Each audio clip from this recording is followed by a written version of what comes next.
When Evan Cole threw himself in front of a stranger's child, he never imagined that single bullet would change everything.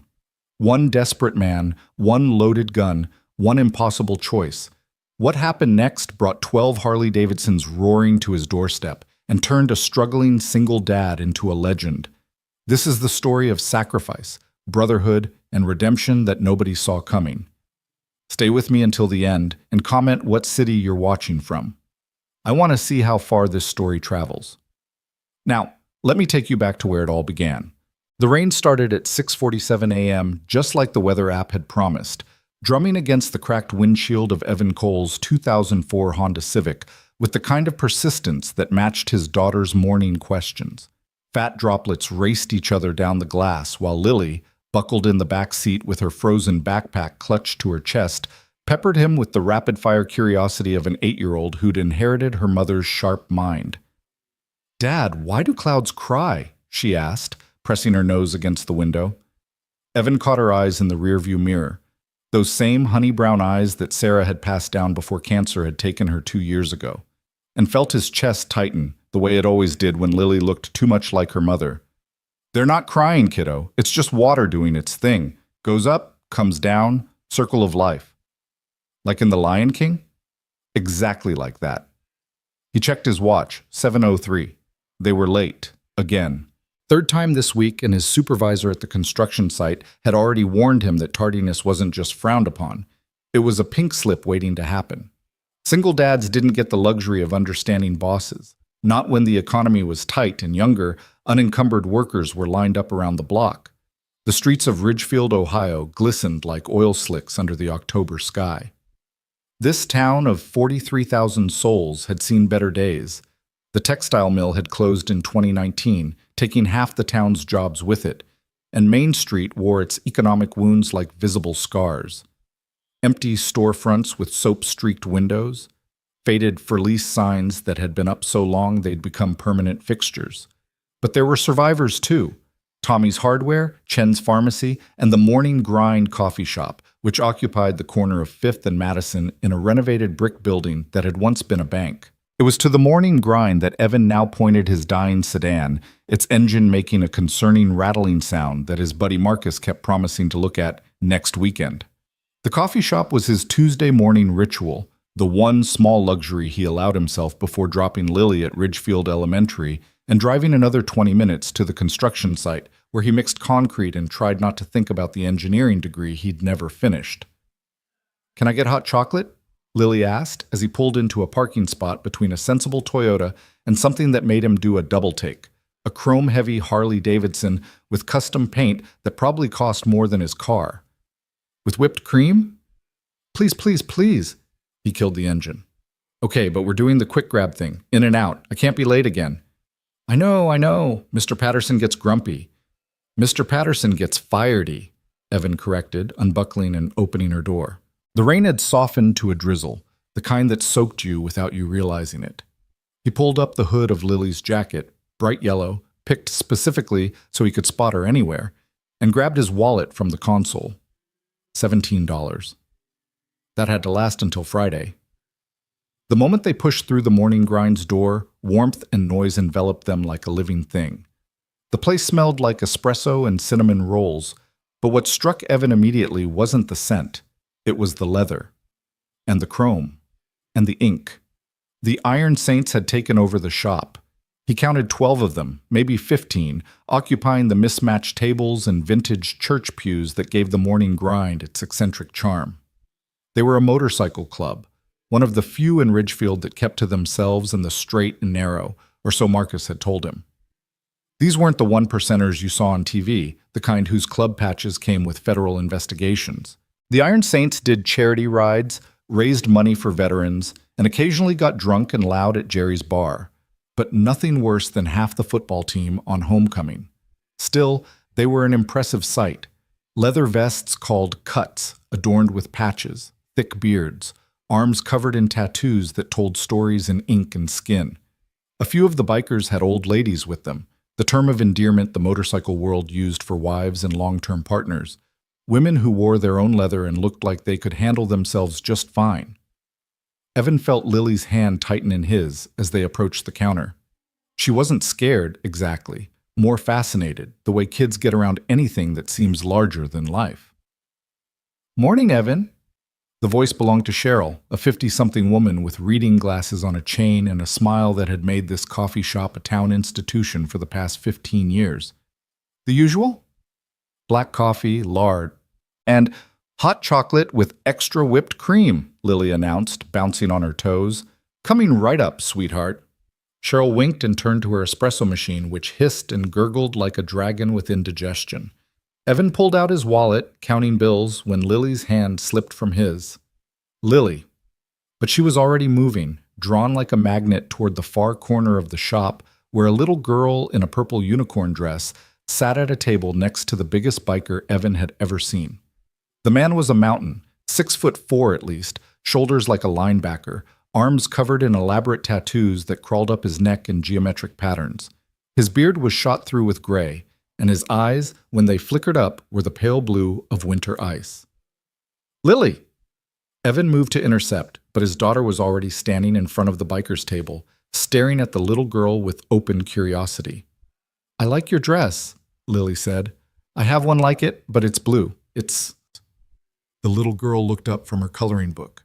She couldn't have been more than 6 or 7, and smiled shyly. "Thank you. Daddy got it for my birthday." "This is my daddy," Lily announced as Evan arrived, mortified. "Sorry, I told her to stay close."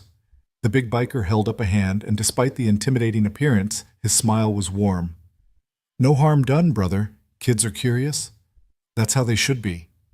His voice was surprisingly gentle, though it carried the weight of someone used to being heard. "This is my daughter, Maddie." "Hi, Maddie, I'm Lily."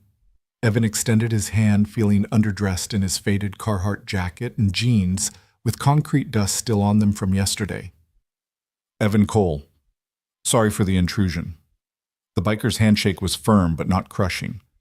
"Ryder Monroe, president of the Iron Saints," he gestured to the assembly around them. "We're having our weekly breakfast meeting. Coffee shop was kind enough to let us take over the joint."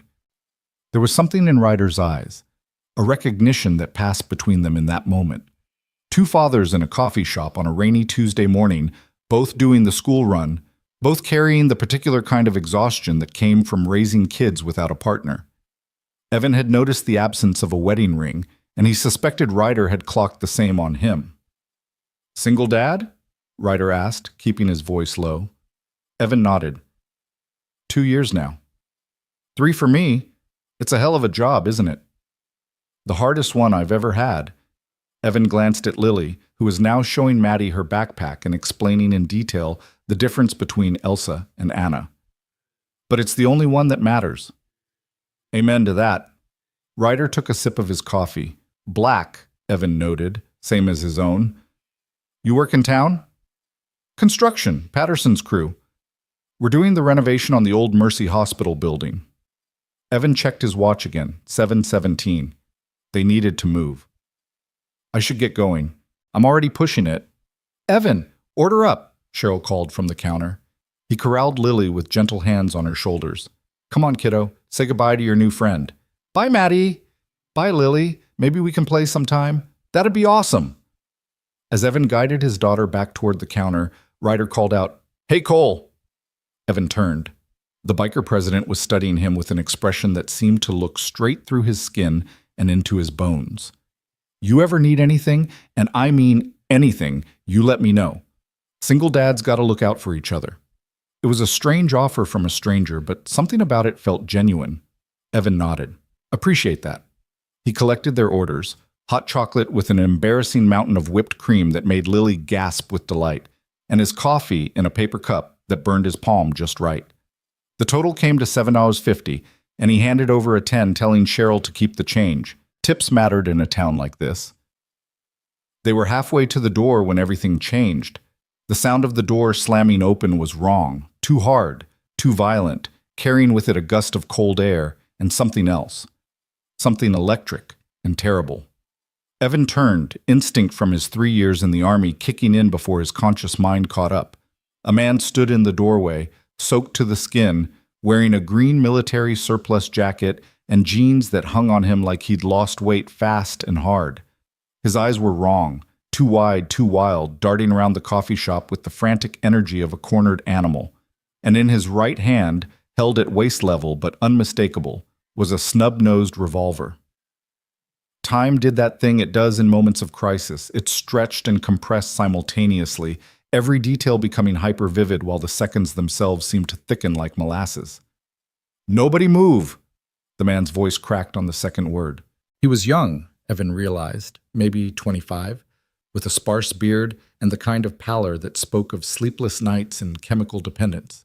"Nobody fucking move!" The coffee shop erupted in the chaos of panic. A woman screamed. Cheryl dropped something behind the counter with a crash of breaking ceramic. Several of the Iron Saints stood up from their tables, hands moving to their waists, where Evan knew some of them probably carried legally. "Easy, brother." Ryder's voice cut through the noise, calm and commanding. He'd risen to his full height, hands visible, palms out. "Easy. Nobody needs to get hurt here." "Shut up! Shut the fuck up!" The gunman swung the revolver toward Ryder, and that's when Evan saw it. The way the man's hand shook, the sweat on his brow despite the cold. The pupils dilated to the point where his eyes looked black. Drugs, probably meth or crack, something that had wound him up so tight that reason had left the building. Evan's hand found Lily's head, pressing her face against his leg, trying to shield her from seeing. His coffee had fallen, splashing across the floor, but he didn't remember dropping it. Every instinct in his body was screaming at him to grab his daughter and run, but the man was blocking the door, and any sudden movement might set him off. "I need money," the gunman said, his voice rising and falling erratically. I just need the money from the register. That's all, and I'm gone." "Okay," Cheryl said from behind the counter, her voice surprisingly steady. "Okay, honey, I'm opening the register now. I'm getting you the money. Just stay calm." "I'm calm," he screamed, which would have been funny under any other circumstances. "I'm fucking calm." Evan's eyes tracked the room, his old training kicking in despite not having worn a uniform in over a decade. The Iron Saints had spread out subtly, creating a loose perimeter around the gunman. They were thinking about rushing him, Evan realized. They were calculating angles and distances, figuring out who would take the bullet when they made their move. But the gunman was twitchy, unpredictable. Even if they got to him, that gun was going to go off. And when it did, Evan's eyes found Maddie. Ryder's daughter was still sitting at the table where they'd left her, frozen in her chair, her coloring book forgotten in front of her. And the angle. God, the angle was wrong. The way the gunman was positioned, swinging between Ryder and Cheryl behind the counter, if that gun went off. The little girl in the unicorn dress was directly in the line of fire. "Daddy?" Lily's voice was muffled against his jeans, small and scared. "I'm scared. I know, baby, I know. Just keep your eyes closed, okay? Keep them closed." Cheryl had the register open now, pulling out bills with shaking hands. Here, it's about $300. It's everything we have. Just take it and go." "Please!" The gunman lurched forward, and that's when everything went to hell. One of the Iron Saints, a younger guy with a red beard and a skull tattoo on his neck, made his move. He came in from the side fast and low, going for the gun hand, but the gunman saw him coming, spun, and the revolver swung wide, toward Maddie. Evan didn't think. Thinking took time, and there wasn't any. His body moved on its own, powered by something deeper than conscious thought, some primal directive that said children must be protected, even if they're not yours, even if you've never met them before, even if it costs you everything. He shoved Lily toward a nearby table, hard enough that she stumbled but safely out of the line of fire, and launched himself across the coffee shop. 6 feet of open space. He covered it in less than a second, his boots finding purchase on the wet floor. Maddie's eyes went wide as he threw himself in front of her, his body becoming a wall between the little girl and the gun. The revolver barked. A sharp crack that seemed impossibly loud in the enclosed space. Evan felt the impact before he heard it, a sledgehammer blow to his left shoulder that spun him halfway around. There was no pain at first, just shock. The sensation of his body registering that something catastrophic had happened without quite understanding what. Then the pain arrived, white-hot and total, radiating from the entry wound like he'd been branded with a poker pulled straight from a fire. His legs went weak, but he stayed upright through sheer force of will, his body still positioned between the gunman and Maddie. "It's okay," he heard himself saying, though his voice sounded strange and distant. His right hand pressed against his left shoulder, and when he pulled it away, it came back red. So much red. "It's okay, sweetheart. You're safe now. You're safe." Behind him, chaos erupted in earnest. The Iron Saints piled onto the gunman like an avalanche, taking him down in a mass of leather and fury. The revolver went skittering across the floor. Someone was shouting, multiple someones. Sirens wailed in the distance, growing closer. Ryder appeared in Evan's field of vision, scooping up Maddie in his arms, checking her for injuries with hands that shook despite their size. "You're okay, baby girl? You're okay? Did he hurt you?" "No, Daddy. The man stopped him. The man helped me." Ryder's eyes found Evan's, and in them was something Evan had never seen before, a debt that couldn't be repaid, a gratitude that went beyond words. "You," Ryder's voice broke, "you took a bullet for my daughter." "Yeah." Evan tried to laugh, but it came out as a cough. "Yeah, I guess I did." His legs finally gave out, and he sat down hard on the floor. The coffee shop spun around him, colors too bright, sounds too loud. He could hear Lily crying, calling for him, but when he tried to turn his head to find her, the world tilted. Strong hands caught him before he could fall completely. One of the Iron Saints, the one with the red beard who'd tried to stop the gunman, was suddenly there, pressing something against Evan's shoulder. "Ambulance is 2 minutes out," the biker said. "Stay with us, brother. Stay with us." Evan wanted to tell him that he was fine, that he'd had worse in Kandahar, that this was nothing, but the words wouldn't come. His mouth tasted like copper. The edges of his vision were going dark. "Lily," he managed. "My daughter." "She's safe," Ryder's voice said from somewhere above him. "She's safe. You saved my girl, and I promise you, I swear to God, your girl will never want for anything. You hear me, Cole? You're family now. You're saints." Evan wasn't sure what that meant, but it sounded important. He tried to nod, to acknowledge, but his body wasn't responding right anymore. The dark edges of his vision were closing in, a tunnel narrowing to a pinpoint. The last thing he heard before the darkness took him was Lily's voice, breaking with sobs. "Don't leave me, Daddy. Please don't leave me. I need you. Please." And even though he couldn't move, couldn't speak, couldn't do anything but bleed on the floor of a coffee shop in a dying Ohio town, Evan Cole smiled. Because his daughter was safe, and Maddie was safe. And that was all that mattered. The darkness was warm and soft, and when it finally swallowed him whole, he went without fear. After all, he'd done what fathers do. He'd protected the children. Everything else was just details. The sirens got louder, and then the world went away entirely, reduced to nothing but the sound of rain against windows and the distant thunder of Harley-Davidson engines, like the sky itself was mourning and celebrating all at once. The fluorescent lights of Ridgefield Memorial Hospital burned with the kind of sterile brightness that made everything look both too sharp and somehow unreal, like a photograph overexposed until the subjects became ghostly versions of themselves. Evan swam up from the darkness slowly, his consciousness returning in fragments.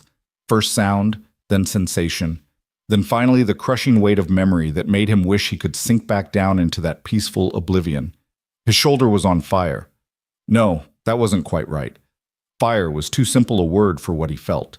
This was something more specific, more surgical in its intensity, a deep, throbbing ache that seemed to pulse in time with his heartbeat, radiating out from a point just below his left collarbone where the bullet had torn through muscle and tissue before lodging itself against bone. They'd removed it, he learned later. 3 hours of surgery to extract the flattened piece of lead and repair the damage it had done on its brief, violent journey through his body. The first face he saw when his eyes finally focused was Lily's. She was asleep in a chair that had been pulled up close to his bed, her head resting on the mattress near his right hand, her fingers wrapped around two of his like she was afraid he might disappear if she let go. Someone had given her a hospital blanket, pale blue with white stripes, and it was tucked around her small body with the careful precision that told Evan a nurse had been by recently. Her face, even in sleep, carried the tear tracks of crying, and her breathing hitched occasionally with those little aftershock sobs that children get when they've cried themselves into exhaustion. Evan's chest constricted with a pain that had nothing to do with bullet wounds. He'd promised Sarah, in those final weeks when the cancer had hollowed her out until she was more spirit than substance, that he would take care of their daughter, that Lily would never feel alone, never feel afraid, never have to watch another parent slip away from her. And here he was, pumped full of painkillers and antibiotics, having thrown himself in front of a bullet while his daughter watched. What kind of father did that? What kind of man left his child potentially orphaned for a stranger's kid? But even as the thought formed, he knew the answer. The only kind of man worth being. Because if he'd hesitated, if he'd calculated the risk and chosen his own safety over Maddie's life, he wouldn't have been able to look at himself in the mirror. Wouldn't have been able to look at Lily and tell her about courage, about doing the right thing even when it's hard, about being the kind of person who stands between the innocent and the harm that seeks them.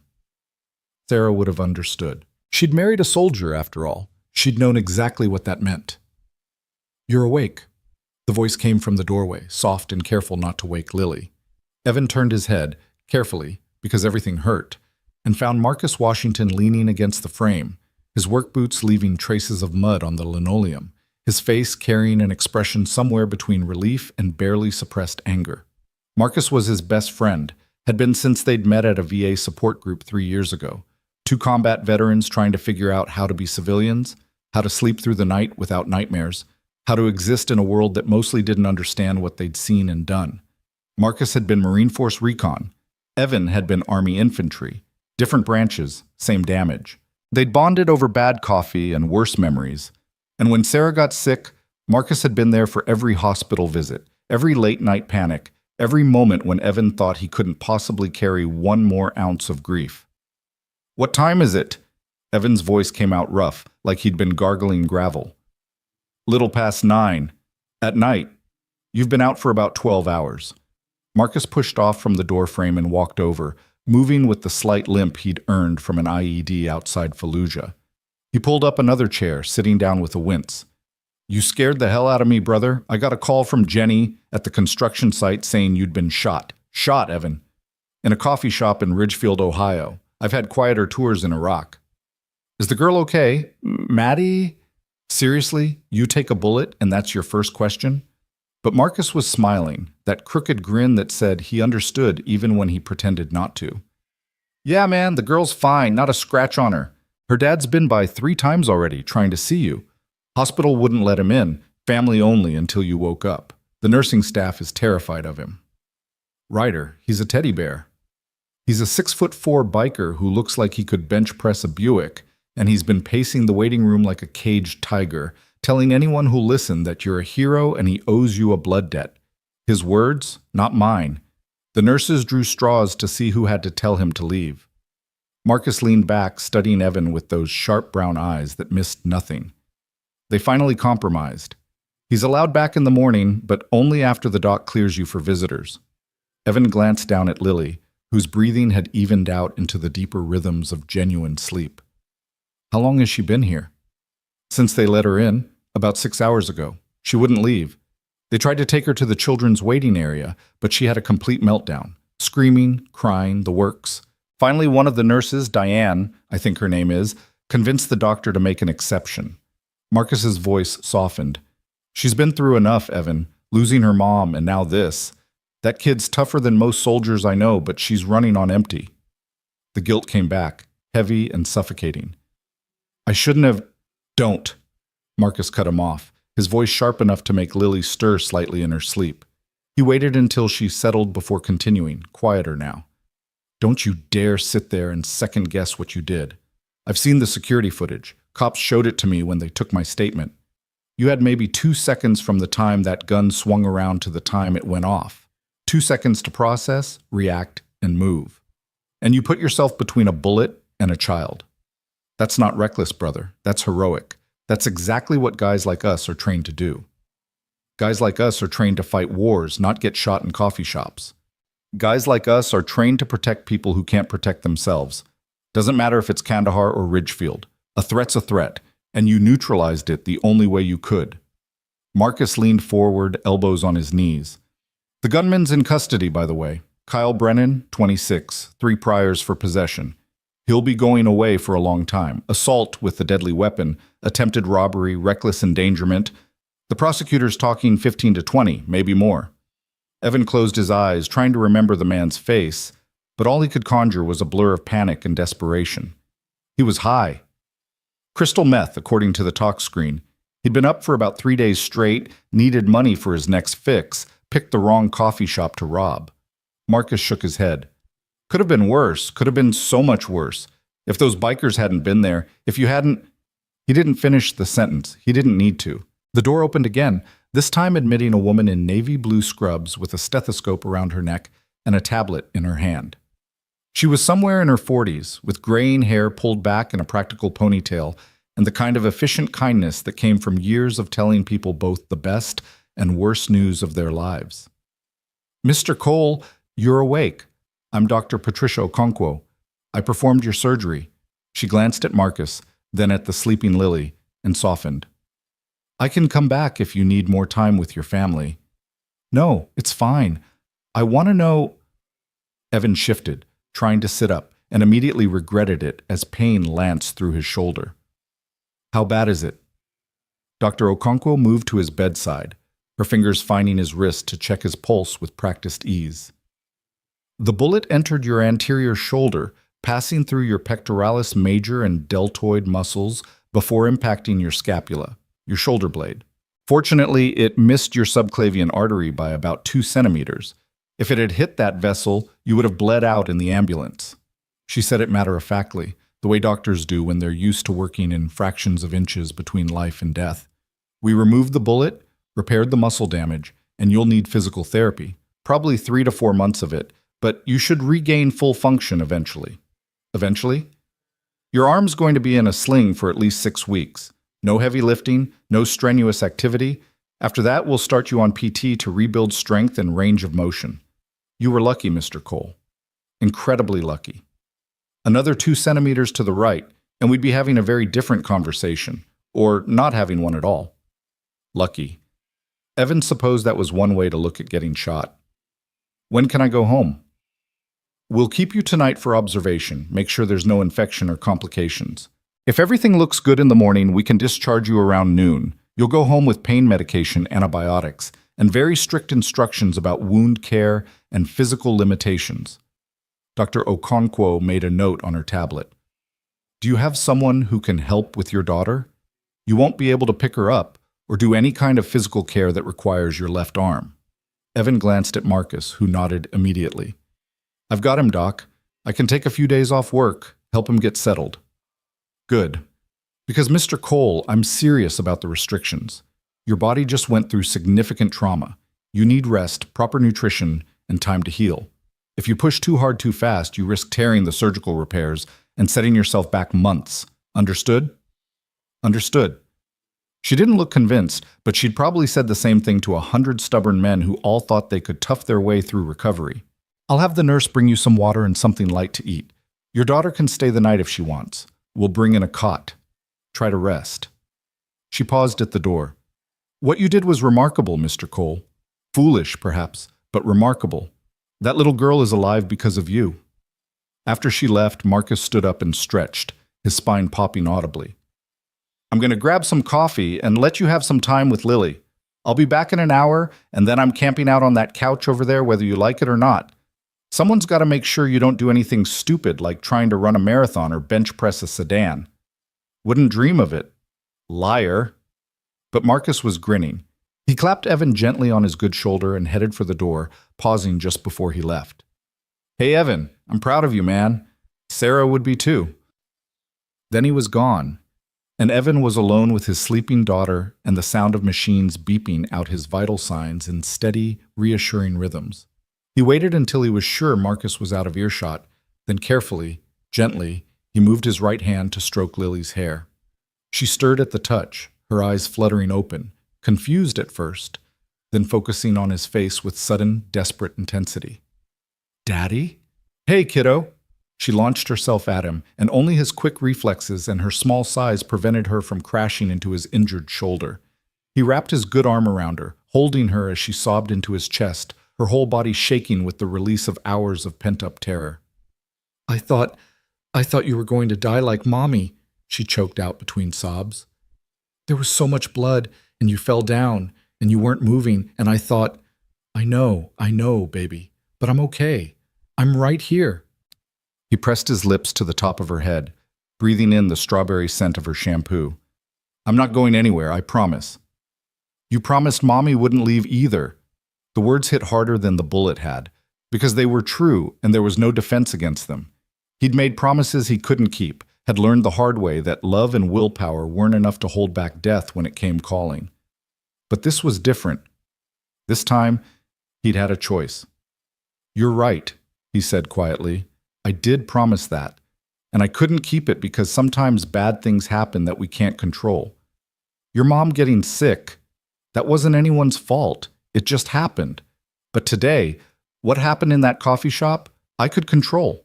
I could choose to help. And yeah, it was dangerous. And yeah, I got hurt. But that little girl, Maddie, she's alive because I made that choice. And I'd make it again, Lily, every single time." She pulled back to look at him, her eyes red and swollen. "Even though it scared me?" "Even though it scared you. Because that's what we do. We help people who need help. We stand up when someone needs standing up for. Your mom taught me that.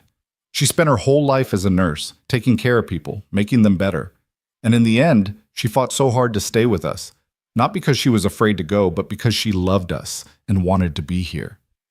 That's courage, Lily, real courage, and today you showed it too. I didn't do anything.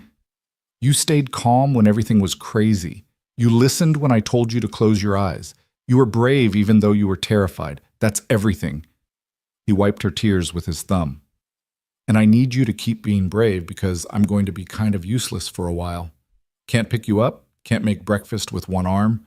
You're going to have to help me out. Think you can do that?" She nodded, sniffling. "I can make cereal. And I can reach the peanut butter." "That's my girl." A soft knock at the door interrupted them. A nurse, the one Marcus had mentioned, Diane, according to her name tag, peeked in with a tray. "I've got some dinner for you, Mr. Cole. Nothing fancy, just chicken broth and Jell-O, but it's a start. And young lady," she smiled at Lily, "I bet you haven't eaten either. How about I see if I can find some mac and cheese?"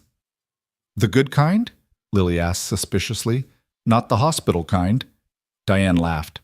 "I'll see what I can do. No promises, but my son's about your age, and I know where the kitchen staff hides the good snacks." After the nurse left with Lily's order, Evan managed to eat a few spoonfuls of broth before exhaustion pulled at him again. The painkillers were strong, turning his thoughts syrupy and slow. But before he could drift off, Lily's voice brought him back. "Dad? The man, the one with the gun. Why did he want to hurt people?"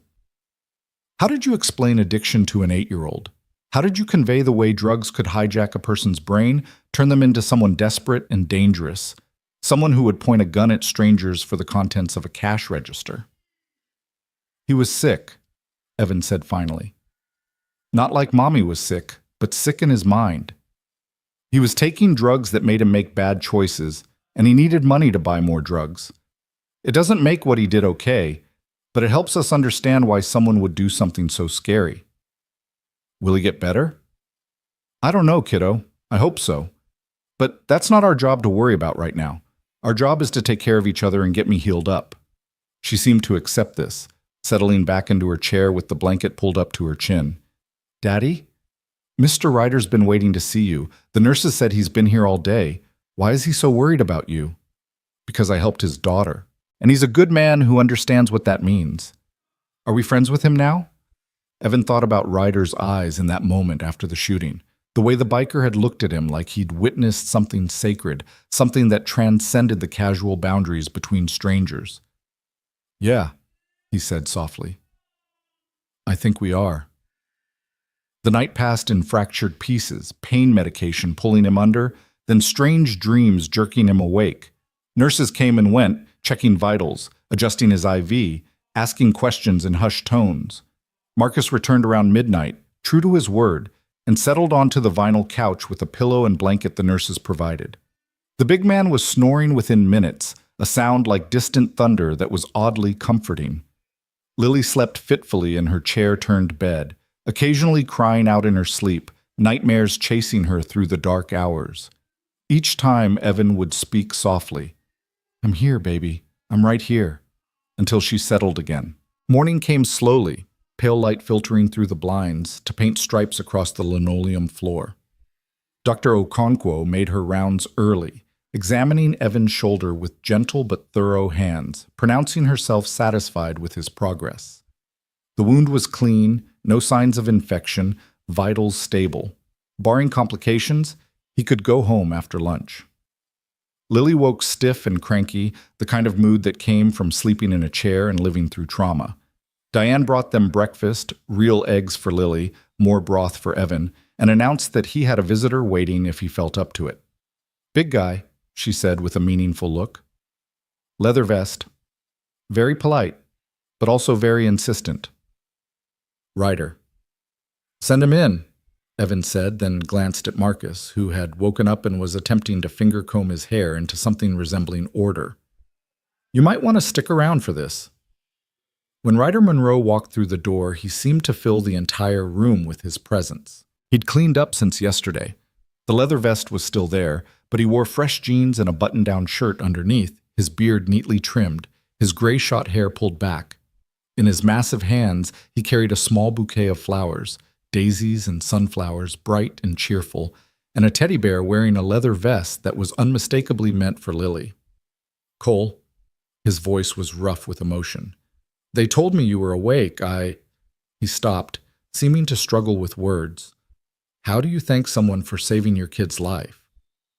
"You don't have to." "I do, though." Ryder set the flowers on the bedside table and held out the teddy bear to Lily, who took it shyly. "Because until you become a parent, you don't understand what it is to love something more than your own life. And yesterday, when that gun swung around, when I saw my baby girl in its sights," his voice cracked. "You didn't hesitate. You didn't think. You just moved.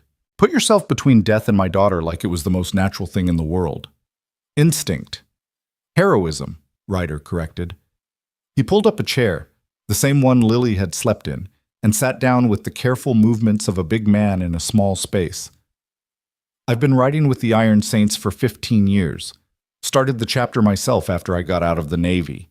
We do charity work, fundraisers for veterans, toys for tots at Christmas. We try to be good men, good fathers, good members of our community. And in all that time, I've never seen anything like what you did yesterday." Marcus cleared his throat. "I'm going to take Lily to the cafeteria. Get her some proper breakfast. We'll be back in 30. He ushered a reluctant Lily out, the teddy bear clutched to her chest, leaving Evan alone with the biker president. Ryder waited until the door closed before continuing. "The club took a vote last night. Unanimous. We want to do something for you. Help you out while you're recovering. Make sure you and your girl have everything you need. That's not necessary. Cole, you took a bullet for my daughter, for a kid you'd met 30 seconds before. Do you understand what that means to me, to the club?" Ryder leaned forward, his pale blue eyes intense. "In our world, there's a code. You protect your brothers, you honor your debts. And what you did, that's a debt I can never fully repay. But I'm damn well going to try." Evan shifted uncomfortably, wincing as the movement pulled at his shoulder. "I appreciate the offer, but I'm not looking for charity." "It's not charity, it's family." Ryder's voice was firm. "That's what the Saints are, a family. And as of yesterday, you became part of it. Whether you ride or not, whether you wear a cut or not, you're one of us now. Which means if you need something, you call. If someone gives you trouble, you call. If you're struggling to put food on the table or keep the lights on while you can't work, you call. That's what brothers do." The offer was overwhelming in its generosity, and part of Evan wanted to refuse it on principle. He'd been taking care of himself and Lily for 2 years now, hadn't taken handouts, hadn't asked for help beyond what Marcus freely gave. But another part of him, the part that had lain awake at night doing math in his head and wondering how they'd make it through the month, recognized the gift for what it was. Grace, unearned, unasked for, freely given. I don't know what to say. Say you'll let us help. Say you'll come to the clubhouse when you're healed up and let us buy you a beer. Say you'll bring your girl around so she can play with Maddie. Ryder pulled out his phone, thumb moving across the screen. I'm texting you my number. Anytime, day or night, you need something, you reach out. And speaking of which, he reached into his vest pocket and pulled out an envelope, thick with what looked like cash. The club took up a collection. It's not much, maybe $1,500, but it should help cover what your insurance doesn't and keep you going until you can get back to work. Evan stared at the envelope like it might bite him. I can't accept that. You can and you will, because the alternative is insulting the generosity of 15 guys who think you're a goddamn superhero. Ryder's voice was gentle but unyielding. Cole, I know what it is to be proud. I know what it is to want to handle everything yourself. But pride doesn't feed your daughter. Pride doesn't pay the medical bills. Let us do this. Let us help. It's the only thing that's going to let me sleep at night. The envelope sat between them on the hospital bed, heavy with more than just money, heavy with obligation and gratitude and the strange, powerful bond that forms between men who've shared life or death moments. Finally, Evan reached out with his good hand and took it. Thank you. I'll pay it back when I can. You already paid it in blood, but if it makes you feel better to think of it as a loan, fine. Ryder stood, offering his hand. We're riding by your place tomorrow, around 10 in the morning, just to check on you, make sure you've got everything you need. That okay? Evan shook his hand, feeling the strength in the biker's grip. Yeah, that's okay. After Ryder left, Evan sat alone with the envelope, turning it over in his hands. $1,500. A fortune for someone living paycheck to paycheck. Enough to cover his insurance deductible, buy groceries, maybe even get that rattling sound in the car fixed before it became something catastrophic. He thought about Sarah, about what she would say if she could see him now. She'd always been the brave one, the one who marched into burning buildings, metaphorically speaking, while he hung back and calculated risks. She would have thrown herself in front of that bullet without hesitation. She would have accepted the help with grace and gratitude. So that's what he would do. When Marcus and Lily returned, his daughter sticky with syrup and cheerful again, the resilience of children never ceasing to amaze him, Evan told them about Ryder's visit, about the money, about the promise of help. Marcus nodded approvingly, and Lily wanted to know if she could see Maddie again soon. Soon, Evan promised. Very soon. Dr. Okonkwo discharged him just after noon, as promised, with prescriptions and instructions and stern warnings about taking it easy. Marcus drove them home in his pickup truck. Evan's Civic was still in the coffee shop parking lot and would stay there until someone could retrieve it, with Lily chattering in the back seat about her new teddy bear and whether she could name it Ryder Jr. Their apartment was on the third floor of a converted house on Maple Street, 2 bedrooms with barely enough space to turn around in, but it was theirs, and the rent was manageable. Marcus helped Evan up the stairs, a humbling experience that made him realize just how much the injury had taken out of him, and got him settled on the couch while Lily insisted on getting him pillows and blankets and water and anything else she could think of. I'm going to pick up your prescriptions, Marcus said, jingling his keys. You need anything else while I'm out? Peace and quiet, Evan suggested, but he was smiling. Fresh out of that, brother. Back in 30. Alone with Lily, Evan watched her bustle around the apartment, too much energy and nowhere to put it. The shooting had left her wired, anxious in ways she didn't quite understand, needing to be useful to feel safe. He recognized the signs. He'd been the same way after his first firefight in Afghanistan, unable to sit still, needing to do something, anything, to prove he was still alive and functional. Lily, come here. She abandoned her mission to reorganize the bookshelf and climbed up beside him on the couch, careful of his shoulder. I need you to understand something, he said quietly. What happened yesterday was scary, really scary. And it's okay if you feel weird about it, angry or sad or confused. All of those feelings are normal. But I don't want you to be afraid all the time. That man is in jail. He can't hurt anyone anymore. And most people, almost everyone, are good. They're not dangerous. They're not going to hurt you. The bikers are good, she said with certainty. Mr. Ryder is good. Yeah, they are. And so is Marcus, and so are your teachers and your friends. and most of the people in this town. What happened was bad luck. Wrong place, wrong time. It doesn't mean the world is a scary place. She thought about this, her small face serious. But it could happen again. It could. Anything could happen. That's life. But we can't spend all our time being afraid of what might happen. We have to live, kiddo. We have to be brave and trust that most days are going to be just regular, boring days where nothing scary happens at all. I like boring days. He laughed, then winced as the movement jarred his shoulder. Me too, baby. Me too. The rest of the afternoon passed quietly.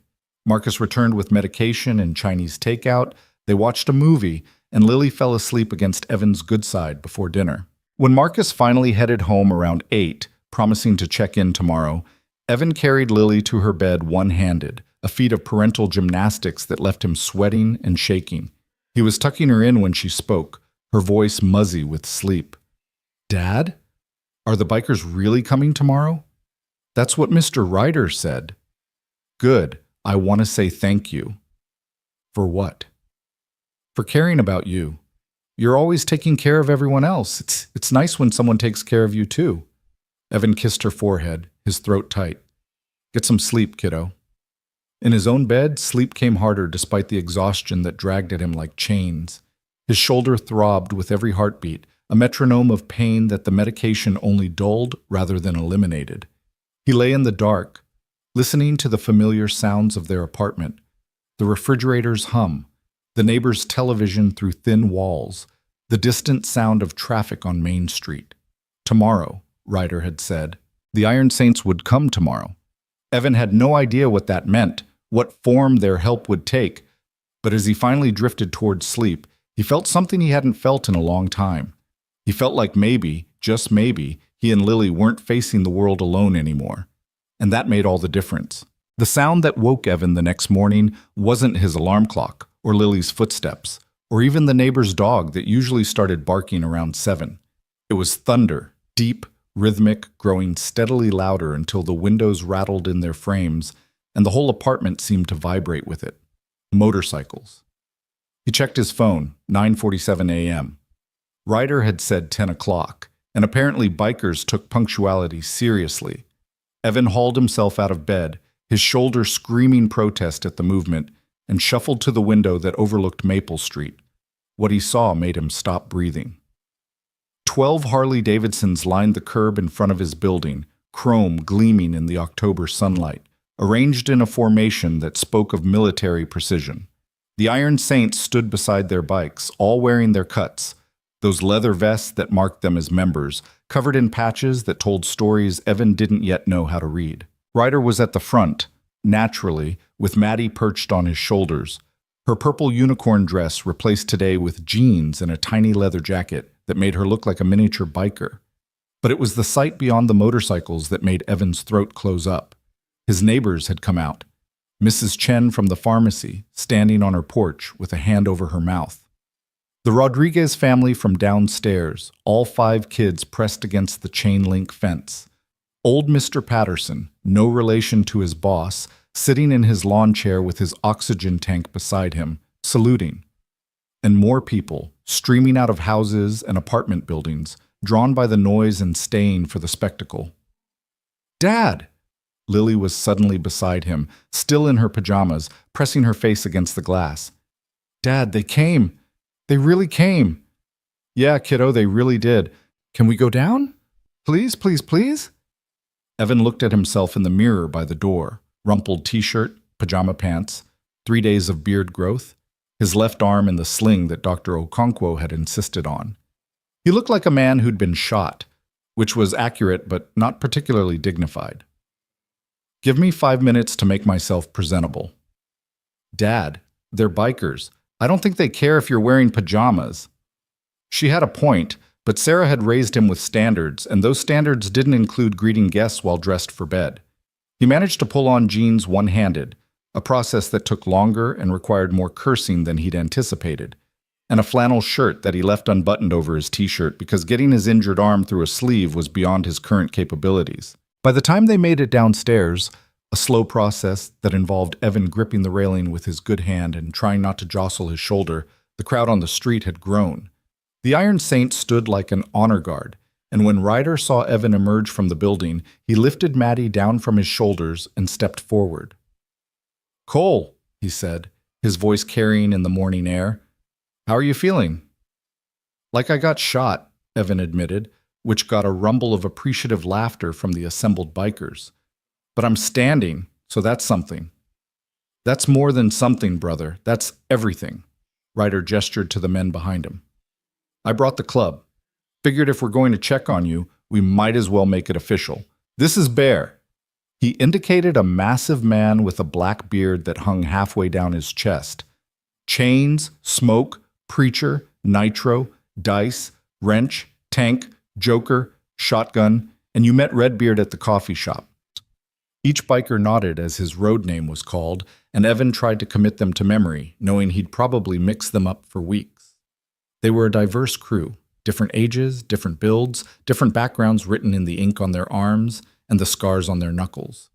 But they all wore the same expression when they looked at him, respect mixed with something deeper, something almost reverent. "We wanted to come by and see if you needed anything," Ryder continued. "Groceries, bills paid, someone to mow your lawn, though I see you don't have a lawn, so scratch that. Point is, we're here, whatever you need." Evan glanced at Lily, who was staring at the motorcycles with naked longing, then at his neighbors, who were watching this entire scene with fascination.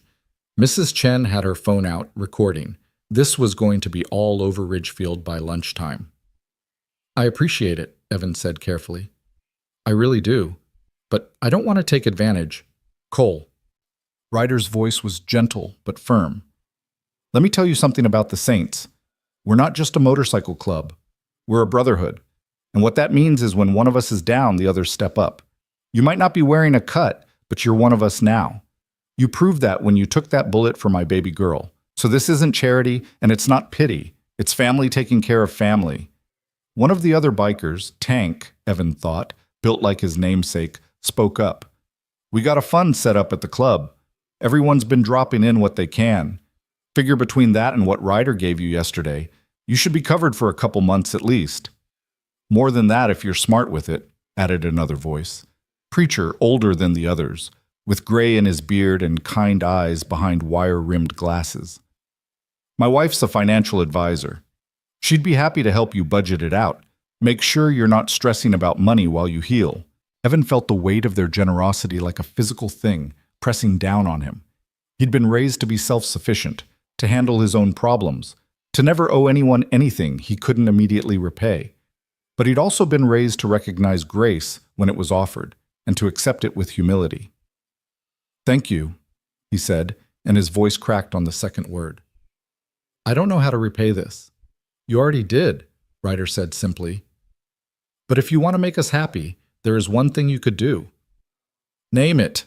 Ryder glanced down at Maddie, then over at Lily, who was still mesmerized by the motorcycles. "Let us take your girl to school tomorrow. Give her an escort she'll never forget. Show everyone in this town that she's got family, a whole lot of family, watching her back." Evan followed Ryder's gaze to Lily, saw the way her eyes lit up at the mention of the motorcycles, the way she clutched her teddy bear with the leather vest like it was the most precious thing in the world. She'd been through hell in the past 48 hours, had watched her father get shot, had sat in a hospital not knowing if she'd be orphaned. She deserved something special, something that would turn this nightmare into a story she could tell with pride instead of trauma. "She'd love that," Evan said. "But are you sure? That's a lot of bikes for one little girl." "Brother, we'd bring the whole chapter if we had them, 50 bikes if necessary, but 12 will do just fine." Ryder crouched down so he was eye level with Lily. "What do you say, little miss? Want to ride to school with us tomorrow? You'll still go in your dad's car, but we'll be all around you, making sure you get there safe and sound." Lily looked at Evan, seeking permission, her eyes huge with hope and excitement. "Can I, Dad? Really?" "Really, but you have to promise me you'll behave and listen to your teacher. This is a special thing, not an excuse to show off. I promise I'll be so good, the best ever." She turned back to Ryder. "Can Maddie come too?" Maddie, who'd been hiding slightly behind her father's leg, peeked out and nodded shyly. "We're going to the same school now. Daddy enrolled me yesterday." This was news to Evan. You're transferring her to Ridgefield Elementary? Her old school was across town, 20-minute drive each way. Didn't make sense when there's a good school right here. Ryder stood, ruffling his daughter's hair. Plus, I figure the girls should stick together. They've been through something most kids never will. Might as well let them be friends. What? The practical part of Evan's brain noted the logic, but another part, the part that was still adjusting to the idea of being enmeshed with a motorcycle club, wondered if Ryder's decision had less to do with convenience and more to do with keeping their daughters close, creating ties that would bind their families together. Either way, Lily was practically vibrating with excitement, and Maddie was smiling for the first time since Evan had seen her. Then it's settled, Ryder declared. Tomorrow morning, we ride. Be ready by 7:30. We'll form up here on Maple Street and escort you both to school. It'll be a morning this town talks about for years. One of the other bikers, Wrench, distinguished by the literal wrench tattooed on his forearm, stepped forward.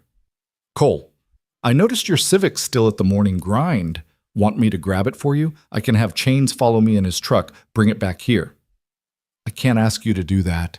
You're not asking, I'm offering. Keys in it or you got them here?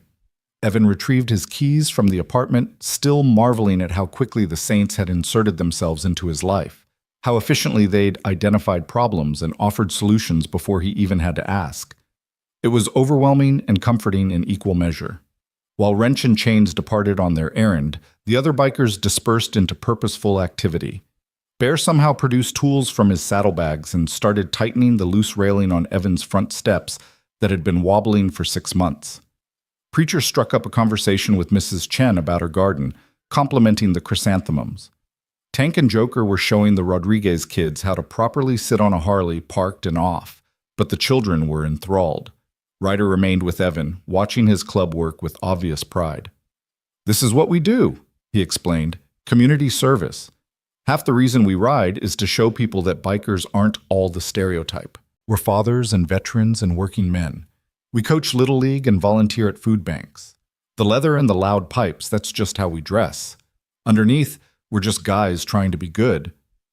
You're succeeding, Evan said, watching Bear work with meticulous care on the railing, testing each bolt twice. We try. Lost my wife 3 years ago. Cancer, same as yours. Maddie was 4, barely understood what was happening. The club got me through it, showed up at the house, helped with everything, cooking, cleaning, watching Maddie while I fell apart. Preacher sat with me for 3 days straight when I didn't trust myself to be alone. That's what brothers do. The parallel between their lives wasn't lost on Evan. 2 widowers, 2 young daughters, 2 men trying to navigate single fatherhood while carrying wounds that went deeper than flesh.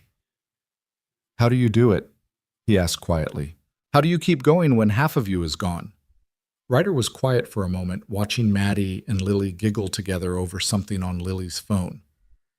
You find reasons. She's mine. He nodded toward Maddie. Every morning I wake up and see her face, and I remember why I'm still here, why I have to keep going, and you surround yourself with people who understand. The club saved my life, Cole. Let it help save yours too. I'm not a biker. Neither was Preacher when he first started hanging around. He was an insurance adjuster who liked motorcycles. Now he's our chaplain and the glue that holds this crazy family together. Ryder turned to face Evan fully.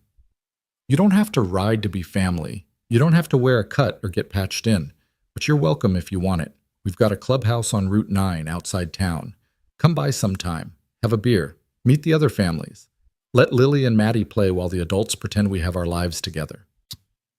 The invitation was genuine, and Evan found himself nodding before he'd fully processed the decision. I'd like that. When I'm healed up. Good man. Ryder clapped him on the good shoulder, careful to avoid the injured side. Now, I'm going to level with you about tomorrow. The school escort isn't just about giving the girls a cool story. It's about sending a message. What kind of message? That Lily Cole is protected. That anyone who even thinks about messing with her will answer to the Iron Saints. Kids can be cruel, Cole. They talk. And by now, everyone in town knows what happened at the morning grind. Some of them are going to think it's cool, others are going to be scared or say stupid things. But when Lily shows up with 12 Harleys as an escort, everyone's going to know she's got family, real family, the kind that doesn't abandon their own. Evan understood the unspoken implications. This wasn't just about Lily. It was about Maddie, too. Both girls had been traumatized by the shooting, had seen violence and chaos most children never witnessed. The escort was armor, a public declaration that would shield them from whispers and questions and the casual cruelty of playground politics. You've thought this through. I've thought about nothing else since I watched you take that bullet. You gave me my daughter's life. The least I can do is give yours a little peace of mind. Mrs. Chen had migrated from her porch to the sidewalk, unable to contain her curiosity any longer. She approached with the confident stride of someone who'd lived in Ridgefield for 40 years and considered everyone in town her business. "Evan Cole, you're a hero," she announced without preamble. "The whole town's talking about it. What you did, that was something special." "I just reacted, Mrs. Chen. You saved a child, a stranger's child. That's not just reacting, that's character." She turned to Ryder, sizing him up with sharp eyes that missed nothing. "And you're the father?" "Yes, ma'am, Ryder Monroe. My daughter Maddie is the one your neighbor saved." Mrs. Chen's expression softened. "She's beautiful. You must have been terrified."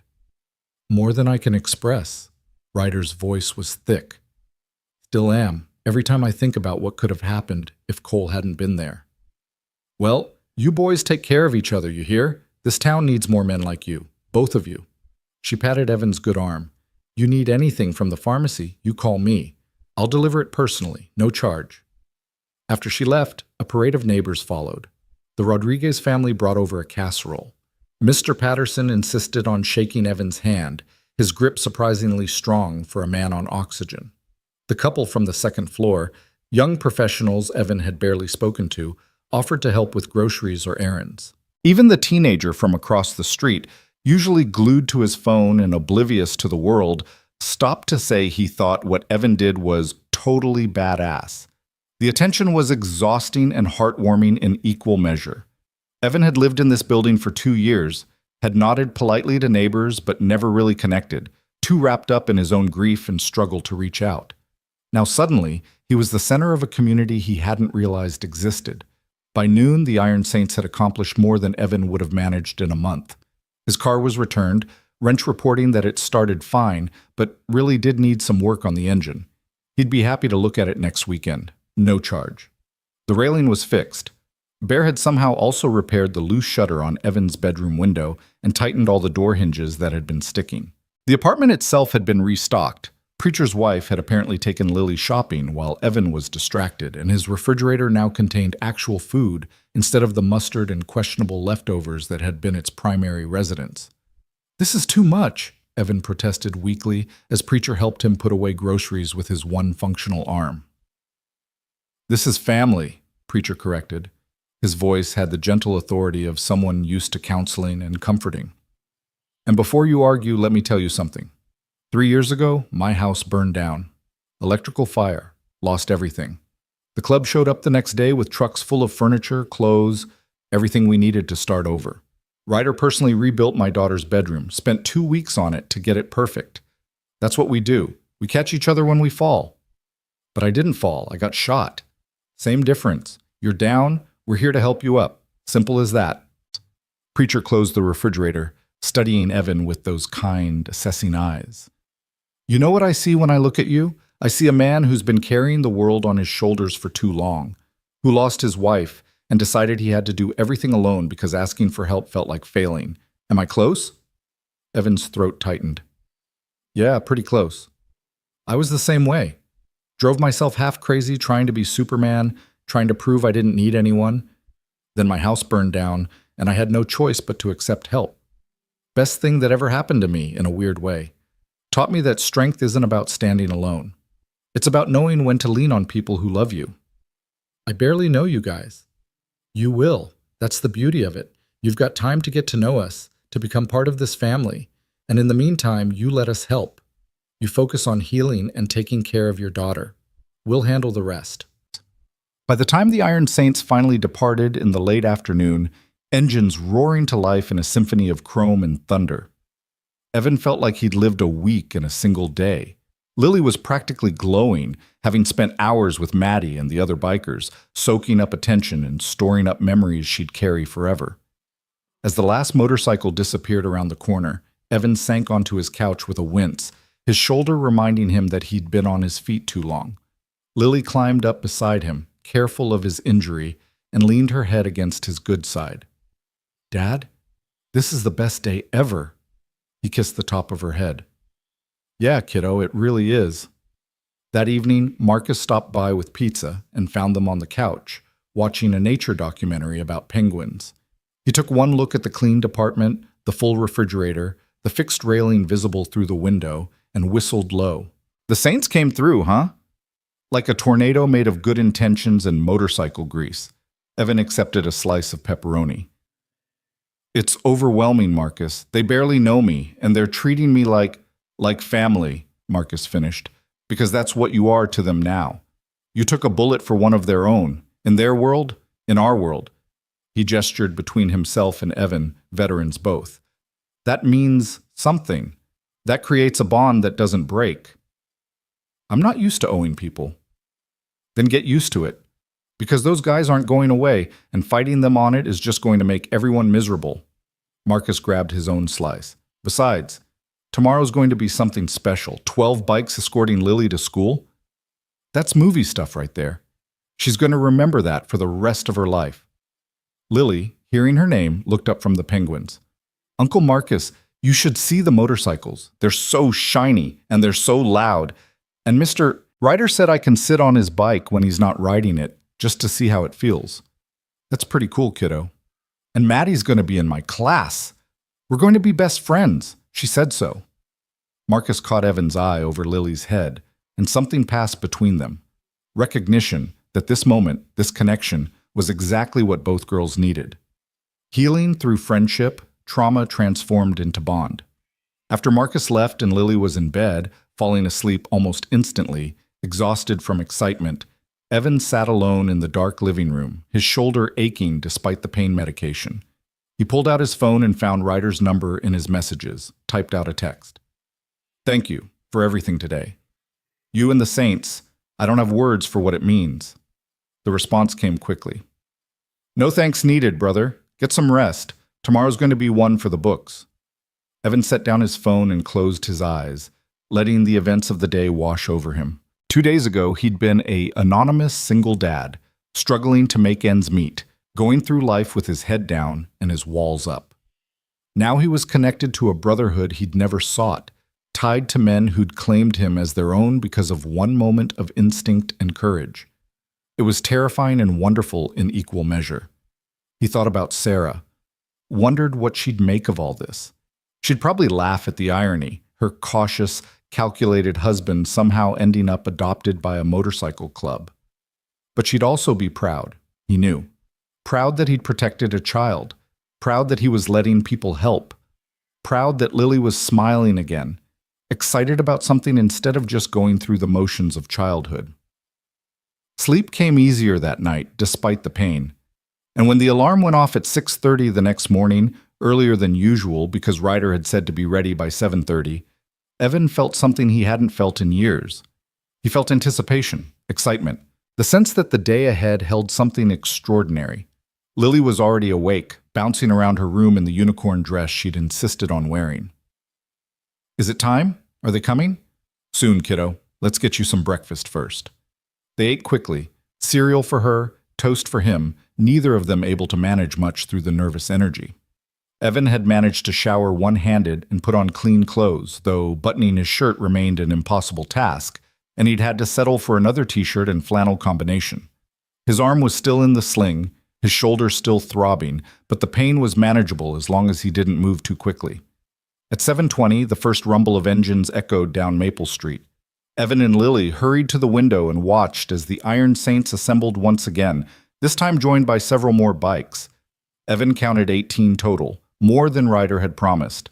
They formed up in 2 neat columns, creating a corridor between them, and Ryder dismounted from his lead bike to walk to Evan's building.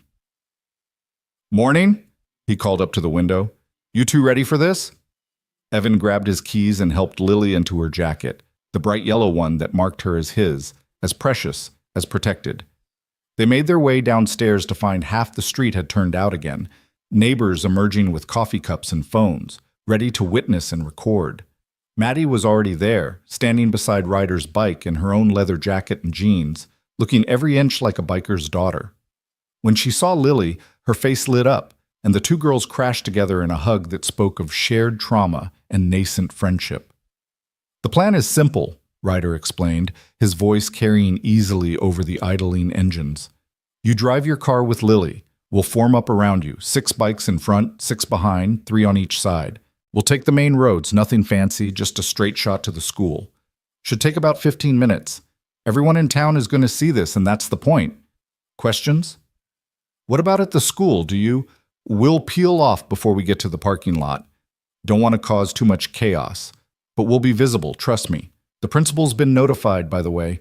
Called him personally to explain he's fine with it." Of course, Ryder had called the principal. The man thought of everything. Evan got Lily buckled into the back seat of his Civic, which looked even more pathetic than usual, surrounded by thousands of dollars worth of customized motorcycles. But as he started the engine, and it actually started without the concerning rattle, thank you, wrench, the Saints fired up around him in a coordinated symphony that shook the ground. It was the most beautiful, terrifying sound Evan had ever heard. Ryder took point on his massive Road King, Maddie secured in a custom seat behind him with her arms wrapped around her father's waist. He raised one hand, made a forward motion, and the procession began to move. 18 Harley-Davidsons and one beat-up Civic rolled down Maple Street like a parade, and Evan felt tears prick his eyes at the sheer overwhelming magnitude of it.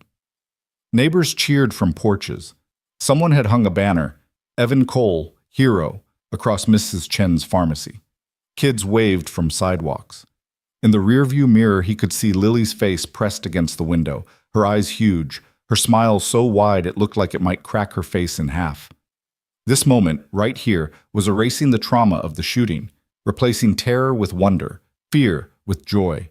They turned onto Main Street, and the procession grew even more dramatic. Traffic stopped. People emerged from shops to watch and wave. Someone, he would never know who, had already posted about it on social media because phones were everywhere, capturing video, taking photos, documenting this moment when a small Ohio town witnessed something extraordinary. The morning grind came into view, and Evan's hands tightened on the wheel, remembering. But Cheryl was outside, standing on the sidewalk with her entire morning shift, and they applauded as the motorcycles rumbled past. The message was clear. Heroism deserved recognition. Sacrifice deserved honor. Ridgefield Elementary appeared ahead, a brick building with a playground full of equipment that had seen better days. Parents were dropping off kids, the usual morning chaos of backpacks and lunchboxes and hurried goodbyes. But everything stopped when the Iron Saints arrived. True to his word, Ryder signaled for the motorcycles to peel off a block from school, the formation breaking apart with practiced precision. But they didn't leave. They lined up along the street, engines still running, creating a wall of leather and chrome and loyalty. Evan pulled into a parking spot with hands that shook slightly. This was it. The moment when his daughter would walk into school with the entire student body watching, marked forever as the girl with a story, the girl with protection, the girl whose father took a bullet and earned the respect of men who looked like they could break the world in half. He helped Lily out of the car, and Ryder was there with Maddie, both girls holding hands, both faces shining with excitement and nerves. "Ready?" Ryder asked. Lily nodded, though she squeezed Evan's hand hard enough to hurt. Together, Evan with his arm in a sling, Ryder in full biker regalia, and 2 little girls in unicorn dresses and leather jackets, they walked toward the school entrance. Behind them, the Iron Saints revved their engines once in unison, a roar of approval and blessing. The principal was waiting at the door, a middle-aged man named Dr. Harrison, who'd always been kind but distant. Now he extended his hand to Evan with genuine warmth. "Mr. Cole, what you did, the whole town's talking about it. We're honored to have someone of your character in our school community." "Thank you, sir. You saved a child. Don't diminish that." Dr. Harrison turned to Ryder. "Mr. Monroe, thank you for the call yesterday. And thank you for this," he gestured to the motorcycles, "display. I think it sends exactly the right message about community and protection." That's the goal, Doc.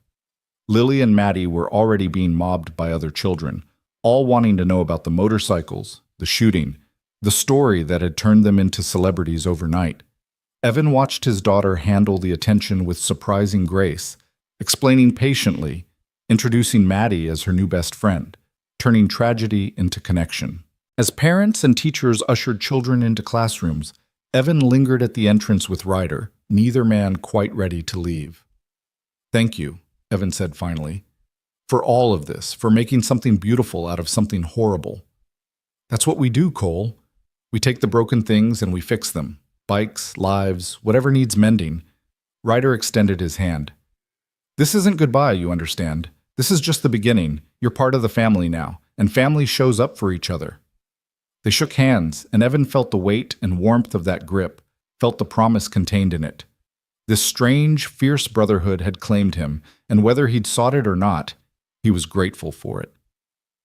The Iron Saints departed in a final thunderous procession, leaving Evan standing alone in the school parking lot, watching his daughter through the window as she settled into her classroom seat beside Maddie, both girls giggling over something only they understood. He touched his shoulder gently, feeling the ache beneath the bandages, feeling the weight of what he'd done and what it had cost and what it had earned. A bullet scar and a brotherhood, pain and protection, sacrifice and salvation. It seemed like a fair trade. As he walked back to his car, his phone buzzed with a text from Marcus. "Just saw the video. You and Lily are famous. Also, I'm pretty sure you're officially a saint now, whether you wear the patch or not." Evan smiled, typed back, "Pretty sure you're right." And as he drove home through streets that suddenly felt less lonely, less overwhelming, less impossible to navigate, he allowed himself to believe that maybe, just maybe, he and Lily were going to be okay. Better than okay. They were going to thrive. The video went viral by lunchtime. Evan didn't know about it at first. He'd spent the morning attempting one-handed household tasks with varying degrees of failure and eventually giving up to watch television with his arm elevated like Dr. Okonkwo had instructed. But his phone started buzzing around noon with texts from numbers he didn't recognize, messages from people he'd gone to high school with and hadn't spoken to in 15 years, notifications from social media platforms he barely used. Marcus called first. "Brother, you need to check Facebook right now, like immediately." "Why? What happened?" "Just do it. I'll wait." Evan fumbled his phone to the Facebook app, something he opened maybe once a month to see pictures of other people's vacations and political arguments, and found his feed completely transformed. The top post, shared by what looked like half of Ridgefield, was a video titled "Hero Dad Gets Motorcycle Escort After Taking Bullet for Stranger's Child." He pressed play with his thumb and watched himself from a neighbor's perspective, his beat-up Civic surrounded by gleaming Harleys rolling down Main Street like a presidential motorcade. The video had been taken from someone's second-floor window, capturing the full scope of the procession. 18 motorcycles in formation, engines rumbling, Evan's car at the center like something precious being protected. You could see faces in windows along Main Street, people stopping on sidewalks to watch and wave, the sheer unexpected beauty of it all. The video had 73,000 views. In Ridgefield, Ohio, population 43,000. "Marcus," Evan said weakly, "this is going national probably. Local news picked it up an hour ago. They're calling you the Ridgefield hero. Channel 7 wants an interview, so does Channel 4. And some producer from Good Morning America's production team left you a voicemail. Check your messages." Evan felt his chest tighten. "I don't want to be famous. I just want to heal up and get back to work." "Too late, brother. You're a story now. Human interest, feel-good, restoration of faith in humanity story. In a world full of bad news, you're the guy who took a bullet for someone else's kid and got adopted by a motorcycle club. That's gold." Marcus paused. "But listen, you don't have to do any of it if you don't want to. You can ignore the calls, stay off social media, wait for everyone to move on to the next thing. It's your choice." Was it, though? Evan scrolled through the comments under the video. Hundreds of them. Thousands probably by now. People calling him a hero, a saint, an example of everything good about small-town America. People sharing their own stories of loss and sacrifice. People thanking him for restoring their belief that good people still existed. But there were other comments too. Questions about the Iron Saints, about whether a biker gang should be that close to a school. Speculation about Evan's motives, cynical voices suggesting this was staged for attention or money. A few truly vicious posts claiming he'd endangered his own daughter by his reckless heroics. He closed the app before he could read more. Sarah had always said that reading internet comments was like drinking poison. It might satisfy some dark curiosity, but it would absolutely make you sick. I'm not doing interviews, Evan decided. Not now, maybe not ever. This isn't about me. It's exactly about you, Marcus countered gently. But I get it. You want to process this privately. That's fair. Just be prepared. Ridgefield's a small town. Everyone's going to know your face now. Everyone's going to have an opinion. After they hung up, Evan sat in the silence of his apartment, feeling the weight of sudden visibility like a physical thing pressing down on his shoulders. He'd spent 2 years trying to be invisible, to blend in, to not draw attention to his struggles or his grief. And now, because of one instinctive choice in a coffee shop, he was exposed to the world. His phone buzzed again. This time it was Ryder. Saw the video. You okay? Evan typed back with one hand. Overwhelmed. Didn't expect this. Nobody ever does. Welcome to 15 minutes of fame. Silver lining, the Saints are getting great press. Haven't seen this much positive attention for a MC since that club in New York saved those kids from a fire. You need anything? You call. And hey, ignore the assholes in the comments. They weren't there. They don't know. The fact that Ryder had also been reading comments made Evan feel slightly better. Misery loved company, even digital misery. The afternoon crawled by. Evan tried to nap but couldn't settle, his mind racing with thoughts of cameras and questions and the inevitable moment when some reporter would dig into his past and find out about his discharge from the Army. Honorable, but complicated by PTSD and the therapy that had followed. Would they make that part of the story? Would they paint him as damaged goods playing hero, or would they have the decency to leave his medical history private? When 3 o'clock came, school dismissal time, Evan was parked outside Ridgefield Elementary 15 minutes early, despite the pain in his shoulder and Marcus's warnings about overdoing it. He needed to see Lily, needed to make sure the day had been okay, that the attention hadn't been too much. Other parents were already gathering, and Evan felt their eyes on him immediately. Some waved and smiled. Others stared with open curiosity. A few approached his car, knocking on the window with well-meaning but intrusive questions. Mr. Cole? I'm Jenny's mom. We just wanted to say what you did was so brave. Is it true the bikers gave you money? Someone said they gave you money. My son wants to know if you're going to join the motorcycle club. Evan answered politely, but vaguely, feeling trapped in his car, grateful when the school doors finally opened and children poured out like a dam breaking. He spotted Lily immediately, that yellow jacket, that dark ponytail, but she wasn't alone. Maddie was beside her holding hands, and they were surrounded by at least a dozen other kids, all talking at once. Lily's face when she spotted him was pure relief.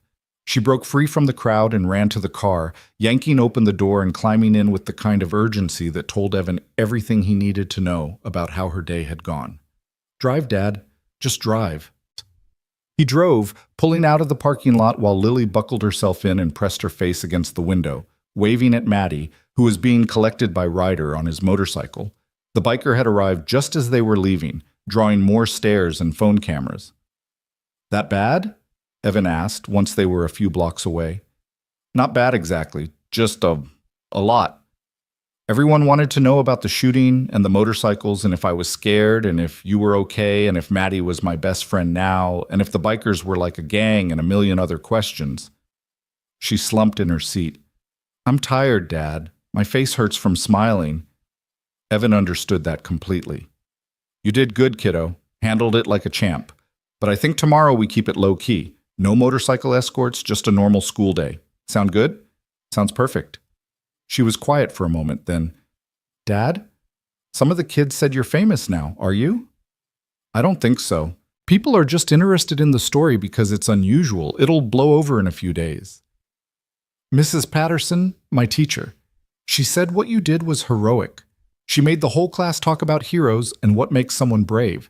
It was actually pretty cool, even though it was weird that she was talking about my dad. What did you say when she asked about heroes? Lily thought about it. I said heroes are people who help others even when it's scary, and that you were scared, but you did it anyway, because that's what brave means. Being scared, but doing it anyway. Evan's throat closed up. Out of the mouths of babes came wisdom that adults spent lifetimes trying to articulate. That's exactly right, Lily. That's exactly what it means. When they got home, Marcus was waiting on the front steps with takeout bags from Chen's diner and a six-pack of beer, the good kind local craft brew that cost too much but tasted like actual beer instead of watered-down nothing. Figured you'd need this, he said, holding up the bags. Comfort food and adult beverages. Lily, I got you the chicken fingers you like and enough fries to feed a small army. They ate on the couch with the television on, but the sound low, just background noise while they decompressed from the day. Lily told them stories about school, about Maddie being shy at first, but warming up by lunch, about the boys who wanted to arm wrestle her because her dad was tough, about the teacher who'd assigned an essay on everyday heroes that was clearly inspired by recent events. I'm going to write about you, Lily announced, dragging a French fry through ketchup. But also about Mommy, because she was a hero too, taking care of sick people even when she was getting sick herself. Evan had to look away, blinking hard.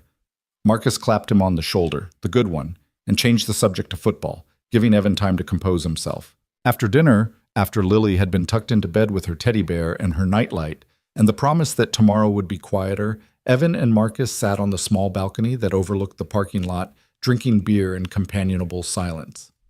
"You doing okay?" Marcus asked finally. "And I mean really okay, not the tough guy okay you tell everyone else." Evan rotated his beer bottle in his good hand, watching condensation drip down the glass. "Honestly, I don't know. Part of me feels like I did the right thing, like I'd do it again in a heartbeat. But another part keeps thinking about what could have happened. If that bullet had been 2 inches to the right, Lily would be an orphan. What kind of father risks that? The kind who sees a child in danger and acts on instinct. The kind who can't not help." Marcus leaned back in his chair. "You know what your problem is? You're overthinking it. You're trying to logic your way through something that happened in 2 seconds on pure instinct. There was no time for cost-benefit analysis.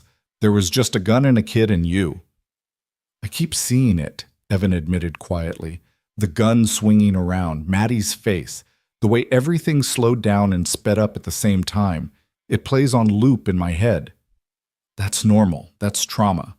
You should probably talk to someone about it. Professional someone, not just me." Marcus took a long pull from his beer. "You've been through hell, brother. Lost your wife, raised your daughter alone, got shot saving someone else's kid. That's a lot of weight to carry. Nobody expects you to just shrug it off."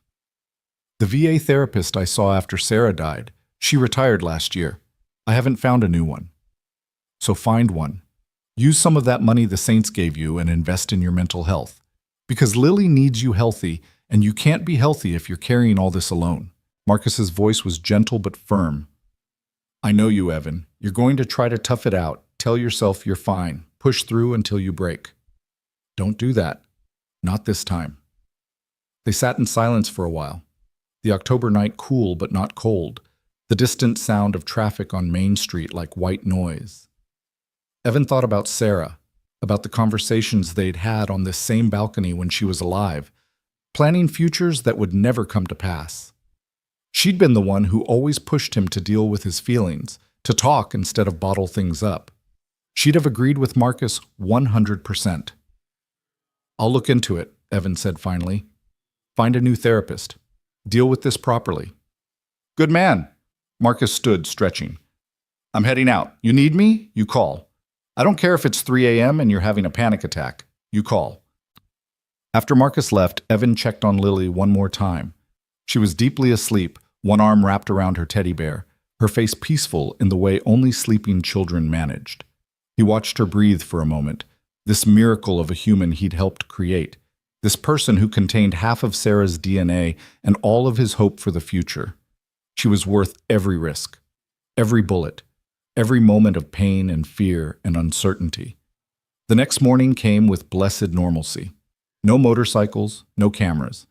Just Evan and Lily in their usual routine, cereal and orange juice, backpack check, the drive to school in their unremarkable Civic. A few parents waved, but nobody swarmed them. The principal nodded from the doorway, but there was no speech, no fanfare. Lily kissed his cheek before climbing out. "Love you, Dad." "Love you too, kiddo. Have a good day." He watched her run to meet Maddie at the entrance, the two girls immediately falling into animated conversation, and felt something loosen in his chest. This was good. This was normal. This was healing.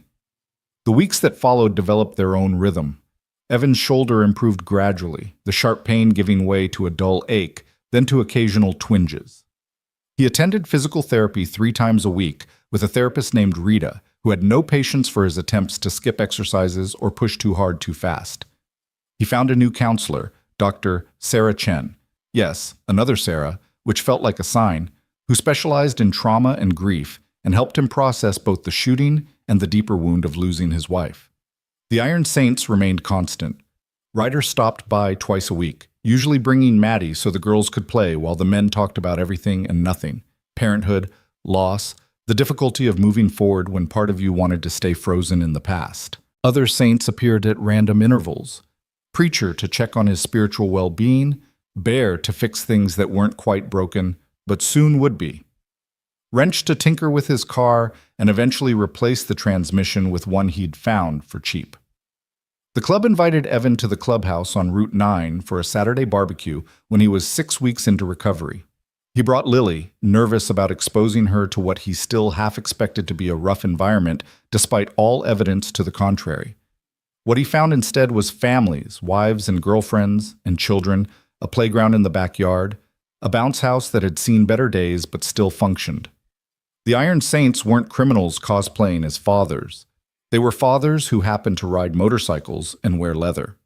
Lily disappeared immediately with Maddie and a pack of other kids, and Evan found himself pulled into conversations with men who understood what it meant to serve, to sacrifice, to struggle. They didn't treat him like a hero. They treated him like a brother, which somehow meant more. Ryder found him near the grill, watching Preacher's wife flip burgers with the expertise of someone who'd fed crowds before. "You fitting in okay?" "Better than expected," Evan admitted. "I thought I'd feel out of place, but this is just normal, family stuff." That's the point. We're not trying to be something we're not. We ride because we love it, but at the end of the day, we're just guys trying to be good fathers and good men. Ryder handed him a beer. "I wanted to ask you something, and you can absolutely say no, but how would you feel about becoming an honorary member?" Evan blinked. "What does that mean?" "It means you're part of the family officially. You get your name on the clubhouse wall, you're invited to all events, you've got the full protection and support of the Saints.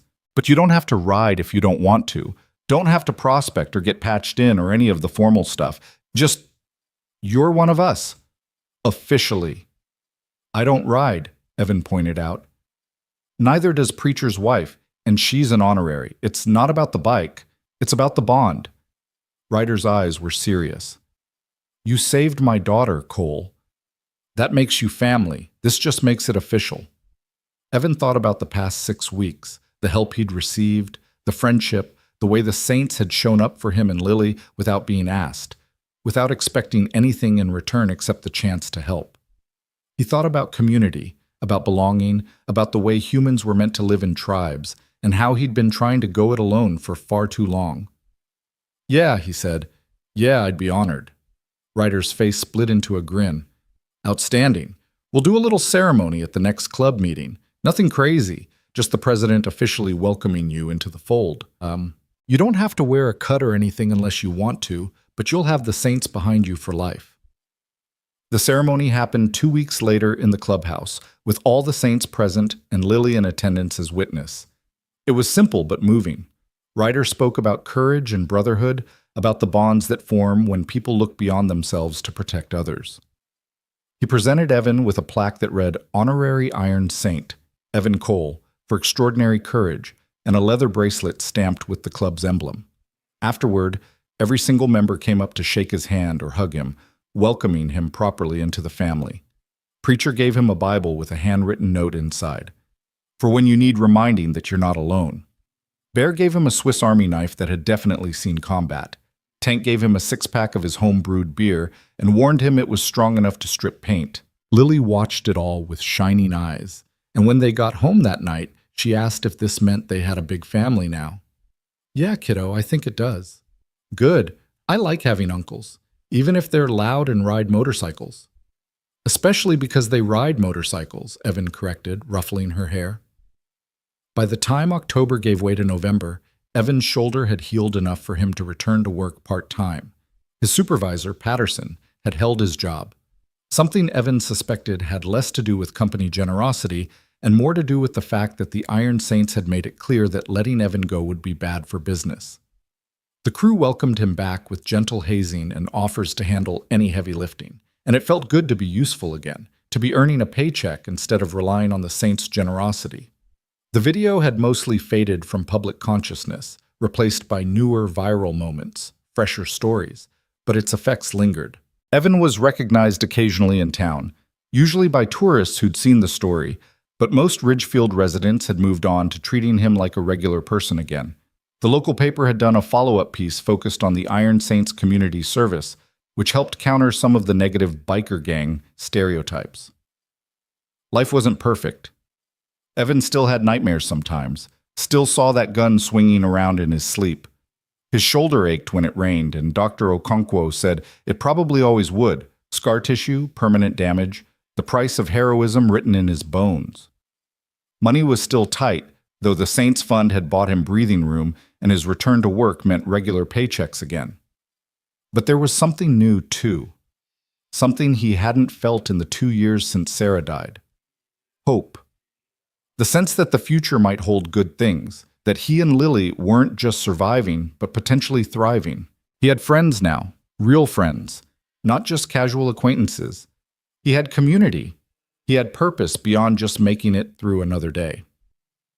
One Saturday in mid-November, Ryder showed up at Evan's apartment with an unexpected proposal. "I've been thinking," he said, sitting at Evan's kitchen table with coffee. "You saved my kid's life. I want to teach you to ride." Evan laughed. "Ryder, I appreciate it, but I can't afford a motorcycle. Even a used one is not asking you to buy anything. I've got an extra bike in my garage, a Sportster, good beginner bike. You can borrow it while you learn. If you decide you like it and want to keep riding, we'll figure something out. If you hate it, no harm done." "Why is this important to you?" Ryder was quiet for a moment, his big hands wrapped around the coffee mug that looked tiny in his grip. "Because riding saved my life after my wife died. Gave me something to focus on, a way to process grief without words. The road, the wind, the machine, it's meditative, healing, and I think you need that. I think you need something that's just yours, not about being a father or a worker or a hero. Just you and a bike and the open road." Evan thought about it. He'd never ridden before, had always been vaguely intimidated by motorcycles. But he trusted Ryder, trusted that the man wouldn't steer him wrong. And the idea of having something that was just his, something that wasn't about responsibility or obligation, that was appealing. "Okay," he said, "teach me." The lessons started the following weekend. Ryder was patient but exacting, teaching Evan the mechanics first, how a motorcycle worked, how to maintain it, respect for the machine, and what it could do. Then came the parking lot practice, balance, clutch control, shifting, stopping. Evan dropped the bike twice in the first hour and wanted to quit. Ryder just helped him pick it up and told him every rider had dropped their bike learning. It's part of the process. You fall, you get back on, just like life. By the third lesson, something clicked. Evan felt the bike respond to him, felt the connection between his body and the machine. By the fifth lesson, Ryder declared him ready for real roads, empty country lanes at first, then gradually busier streets. And by the eighth lesson, Evan experienced what Ryder had promised, that sense of meditation, of focus, of everything else falling away until there was just the road and the wind and the rumble of the engine. It was freedom. It was therapy. It was exactly what he hadn't known he needed.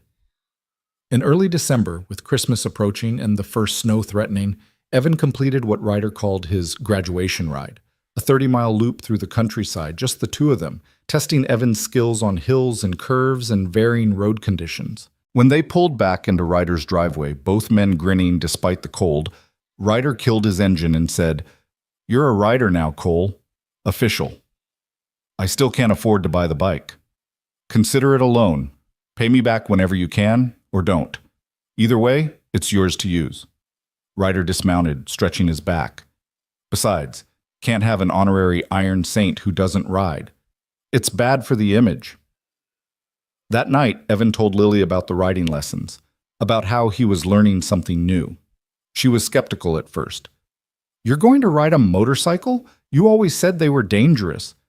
But when he explained how careful he was being, how Ryder was teaching him properly, she softened. Does this mean you're going to wear a leather jacket and grow a beard? Maybe the jacket. Definitely not the beard.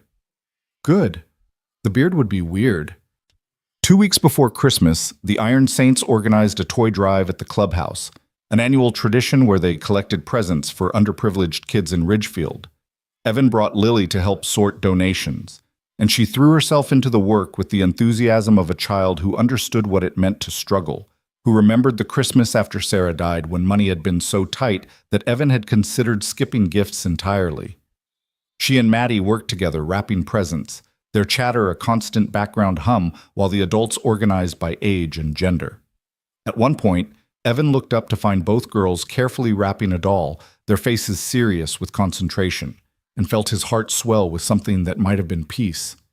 They're good kids, Preacher said, appearing beside him with a box of action figures. Both of them. Been through hell and came out sweet. Yeah, they have. Evan taped up a box of Lego sets. I keep waiting for Lily to crack, to have some kind of delayed breakdown from watching me get shot. But she seems okay. Happy, even. Kids are resilient. More resilient than we give them credit for. And she's got you, and she's got Maddie, and she's got all of us. That's a good support system. Preacher set down his box.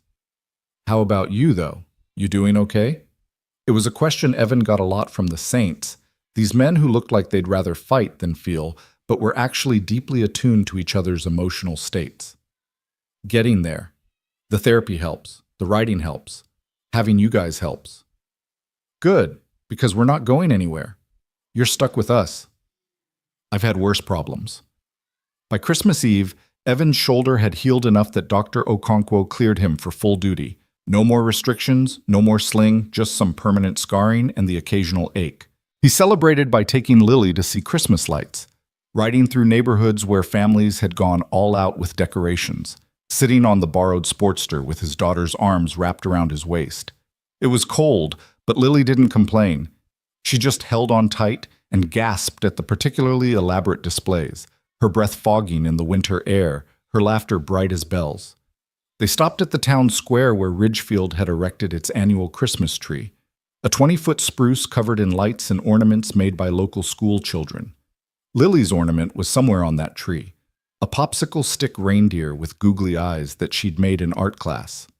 Standing there in the cold, watching his daughter search the branches for her creation, Evan felt Sarah's presence like she was standing right beside him. Not in a ghostly way, but in the way lost loved ones live on in memory and influence. She was in Lily's stubborn determination, in her kindness, in her joy at simple things. Found it! Lily pointed triumphantly at a low branch. There's my reindeer. That's definitely the best ornament on the whole tree. Dad, you have to say that. You're my dad. Doesn't make it less true. They stood there a while longer, father and daughter, watching people bustle around the square with last-minute shopping bags and cups of hot chocolate. The Iron Saints had a booth set up selling raffle tickets for their toy drive, and Evan recognized several of the guys manning it. Bear's booming laugh carried across the square, and Tank was dressed as Santa Claus, his massive frame perfect for the role. This was home now. Not just the physical space of their apartment, but this, the town, the people, the connections that had formed from one moment of courage in a coffee shop. Walking back to the motorcycle, Lily took his hand. Dad, this has been a really weird year. That's an understatement. But also kind of a good year. Is that weird? That something bad happened, but good things came from it? Evan stopped walking, crouching down to her level despite the protest from his shoulder. It's not weird at all, kiddo. That's how life works sometimes. Bad things and good things all mix together, and we don't get to choose what happens, but we get to choose how we respond. I chose to help Maddie, and because of that choice, we found family. We found the saints. We found something bigger than just the two of us. I like having a big family. Me too, Lily. Me too. As they rode home through the cold December night, Evan thought about the man he'd been 6 months ago, alone, struggling, going through the motions of living without really feeling alive. And he thought about the man he was now, connected, supported, healing in ways that went deeper than physical wounds. One bullet had changed everything. One moment of instinct had rewritten his entire life. And somehow, impossibly, it had rewritten it for the better. Spring came to Ridgefield with the gentle insistence of something that had been waiting patiently through a long winter. The snow melted into rivulets that ran down Main Street. Crocuses pushed through the thawing ground in Mrs. Chen's flower boxes, and the air carried that particular scent of renewal that made even the most cynical hearts believe in new beginnings. Evan stood outside Ridgefield Elementary on a Wednesday morning in late April, his leather jacket, a gift from the Iron Saints for his birthday, zipped against the morning chill that still lingered despite the calendar's promises. 6 months had passed since the shooting, half a year since his life had pivoted on the axis of a single moment, and he was waiting for something he'd never imagined he'd be part of. Lily emerged from the school doors with Maddie, as always, but today they were flanked by Mrs. Patterson, Lily's teacher, and Dr. Harrison, the principal. Both adults wore expressions of carefully maintained neutrality, the kind that came before either very good news or very bad news, and Evan felt his pulse quicken despite his best efforts at calm. "Mr. Cole," Dr. Harrison said, extending his hand, "thank you for meeting with us. Could we speak inside for a moment? Lily and Maddie can wait in the office. There are cookies." The girls exchanged glances, clearly picking up on the tension, but the promise of cookies won out over curiosity. They followed Mrs. Patterson while Evan walked with Dr. Harrison to his office, a space that smelled like old books and industrial cleaner, decorated with children's artwork and motivational posters about believing in yourself. "Am I in trouble?" Evan asked, only half joking. "Did Lily do something?" "No, nothing like that. Quite the opposite, actually." Dr. Harrison gestured to a chair while he settled behind his desk. "Lily and Maddie have become something of leaders in their class. They've started an anti-bullying initiative, actually, helping kids who are being picked on, organizing activities to include children who might otherwise be left out. Mrs. Patterson has been very impressed." Evan felt pride swell in his chest. "That sounds like Lily. She's always been empathetic." "It's more than empathy, Mr. Cole. It's courage. The same courage you showed that day in the coffee shop." Dr. Harrison folded his hands on his desk. "Which brings me to why I asked you here. We're organizing an assembly next month, a community safety day, teaching children about emergency preparedness, conflict resolution, that sort of thing. We'd like you to speak." The request landed like a physical blow. "Speak? To the whole school?" "To the students, yes, and their families. We're opening it to parents as well. We want you to talk about what happened, about the choice you made, about courage and protecting others. Keep it age-appropriate, of course, but honest. These children need to understand that heroes aren't just in movies. They're regular people who make extraordinary choices." Evan's mouth had gone dry. Public speaking had never been his strength. He'd barely made it through his wedding vows without his voice shaking, and that was in front of 50 people who loved him. This would be hundreds, maybe more, all staring at him, expecting wisdom he wasn't sure he possessed. "I don't know if I'm the right person." "You're exactly the right person. You're living proof that one person's actions can change everything. That's a message worth sharing." Dr. Harrison's expression softened. "I understand if you're hesitant. It's not a small ask. But think about it. Talk to your daughter. Talk to your—" He paused, searching for the word. "Your brothers at the Iron Saints. Then let me know." Evan left the office with his head spinning, collected Lily and Maddie, and drove them both to Ryder's place, a 2-story house on the edge of town with a garage that was really a motorcycle workshop and a backyard that had become a second home to both girls. Ryder was in the garage when they arrived, elbow deep in the engine of a vintage Harley, grease on his hands and concentration on his face. He looked up when Evan's bike rumbled to a stop and immediately read something in Evan's expression. "Girls, go inside. Maddie, show Lily that new game Aunt Rachel sent you." The girls disappeared in a flurry of excitement, and Ryder wiped his hands on a rag, giving Evan his full attention. "What happened?" Evan explained about the assembly, about Dr. Harrison's request, about the sudden weight of expectation that had settled on his shoulders like wet cement. Ryder listened without interrupting, his pale blue eyes thoughtful, until Evan ran out of words and stood there feeling exposed and uncertain. "You're going to say yes," Ryder said finally. "I don't think I can do it." "Of course you can. Question is whether you will." Ryder set down the rag and leaned against his workbench. "Cole, let me tell you something about courage. It's not about not being scared.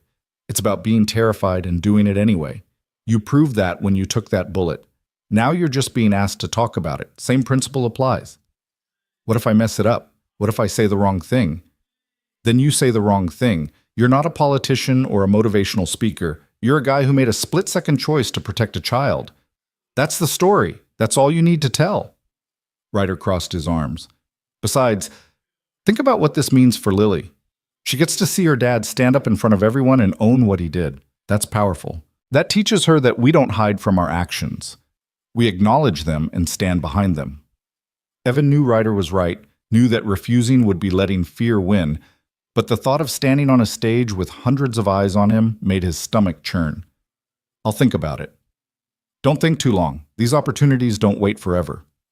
That evening, after dinner at Ryder's house, a boisterous affair with the two girls chattering nonstop and Ryder's latest girlfriend, a nurse named Rachel, keeping the conversation flowing, Evan and Lily drove home through streets that had become as familiar as breathing. The spring air was sweet through his helmet, and Lily's arms around his waist were steady and sure. She'd become a confident passenger, no longer tense when he took turns, trusting him completely. At a stoplight, she leaned forward and shouted over the engine, "Dad, are you going to do the speech?" He shouldn't have been surprised that she knew. Lily had always been perceptive, had probably picked up on every nuance of his conversation with Dr. Harrison despite not being in the room. "I'm thinking about it. How would you feel if I did?" "I think it would be cool. I think you should tell everyone what really happened, not the version people made up on the internet." The light changed and Evan accelerated, but Lily's words stayed with him. She was right. The story had been filtered through so many retellings, so many social media posts and news articles, that the truth had become obscured. Maybe speaking at the assembly would be a chance to reclaim the narrative, to tell it simply and honestly without embellishment or agenda. That night, after Lily was asleep, Evan sat at his small kitchen table with a notebook and pen, trying to organize his thoughts. What would he even say? How did you compress something as complex as that moment, the fear, the instinct, the pain, the aftermath, into a speech appropriate for children? He started writing, scratching out lines, starting over. The words felt clumsy at first, inadequate to capture the reality of what had happened. But gradually, slowly, something began to take shape. Not a speech about heroism or bravery, but a story about choice, about seeing someone in danger and deciding in less than 2 seconds that their life mattered more than your own safety. He wrote for 2 hours, until his hand cramped and his shoulder ached from hunching over the table. When he finally read back what he'd written, it wasn't perfect, but it was honest. It was true. It was enough. The next morning, he called Dr. Harrison and said yes. The assembly was scheduled for May 15th, giving Evan 3 weeks to prepare and second-guess his decision approximately 4,000 times. The Iron Saints, when they heard about it, responded with characteristic enthusiasm and support. Preacher offered to help him refine the speech, applying his experience as a sometime chaplain who had given many talks about faith and resilience. Bear insisted on coming to the assembly for moral support, and within days the entire club had decided to attend, transforming what was supposed to be a school event into something bigger. "You don't have to all come," Evan protested at the next club meeting. "It's just a school assembly." "Brother, you're one of us," Tank rumbled, his Santa Claus voice somehow intimidating even when saying supportive things. "Where you go, we go. That's the deal." Ryder nodded agreement. "Besides, those kids should see what community looks like. They should see that when one of our own steps up, we're all there backing him up. That's the lesson, Cole. Not just about individual courage, but about collective support." So it was decided. The Iron Saints would attend in force, turning Evan's speech into a demonstration of brotherhood and family. The 3 weeks passed in a blur of rehearsal and revision. Evan practiced his speech in front of the bathroom mirror, feeling ridiculous but persistent. He rehearsed it for Marcus, who gave feedback about pacing and emphasis. He even ran through it for Lily, who listened with grave attention and then said, "It's good, Dad, but you should talk more about being scared. Kids need to know that being brave doesn't mean you're not scared." He added a section about fear, about how his hands had been shaking when the paramedics arrived, how he'd thought about Lily being orphaned, how the terror hadn't hit him until after the adrenaline wore off. The speech became more vulnerable, more human, and paradoxically more powerful because of it. May 15th arrived with perfect spring weather, blue skies, gentle breeze, temperatures in the mid-60s that felt like a gift after the long Ohio winter. Evan woke early, his stomach doing acrobatics, and went through his morning routine on autopilot. Lily was unusually quiet over breakfast, sensing his nerves, until finally she reached across the table and took his hand. "Dad, you're going to be great. I know you are." "How do you know?"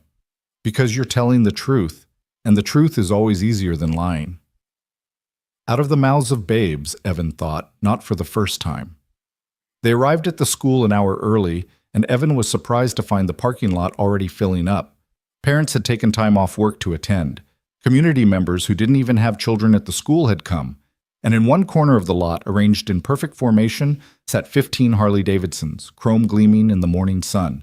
The Iron Saints stood beside their bikes, all wearing their cuts, looking like something between an honor guard and a motorcycle gang from Central Casting. But when Evan approached, they greeted him with hugs and handshakes and words of encouragement that dispelled any intimidating image. "Ready to do this?" Ryder asked, his hand heavy and reassuring on Evan's good shoulder. "No, but I'm doing it anyway." "That's my boy." Dr. Harrison met them at the entrance, his eyes widening slightly at the sight of 15 bikers, but recovering quickly.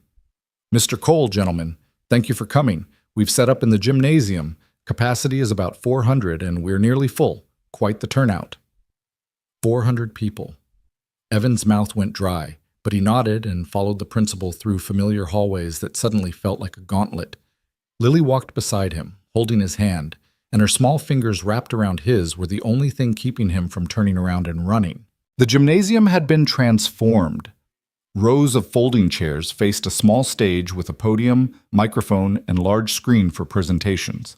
Children sat in the front sections, organized by grade, while parents and community members filled the back. The Iron Saints filed in and stood along the back wall, arms crossed, a wall of leather and loyalty. Evan sat in a chair at the side of the stage, watching the room fill, feeling the weight of expectation settle over him like a physical thing. Mrs. Patterson spoke first, talking about the anti-bullying initiative and the importance of standing up for others. Then Dr. Harrison introduced Evan, giving a brief overview of the shooting and its aftermath, his voice carrying clearly in the hushed gymnasium. "And now, please welcome Evan Cole." The applause started immediately, polite at first, then building, then becoming a standing ovation that made Evan's eyes sting with unexpected tears. He walked to the podium on legs that felt disconnected from his body, looked out at 400 faces all focused on him, and nearly forgot every word he'd prepared. Then he found Lily in the third row, sitting next to Maddie, both girls looking at him with identical expressions of pride and encouragement, and he remembered why he was doing this. "Thank you," he said into the microphone, his voice steadier than he'd expected. "Thank you for that welcome. I'm not really comfortable with applause, to be honest. I didn't do anything special. I just did what anyone should do when they see a child in danger." He paused, gathering his thoughts, then began the speech he'd rehearsed so many times it had become part of his DNA. "On October 9th of last year, I took my daughter Lily to get coffee before school. It was a Tuesday morning. We were running late. We were always running late. And I was thinking about work and bills and all the ordinary things that fill up a parent's mind. I wasn't thinking about heroism or courage or any of the things people have called me since.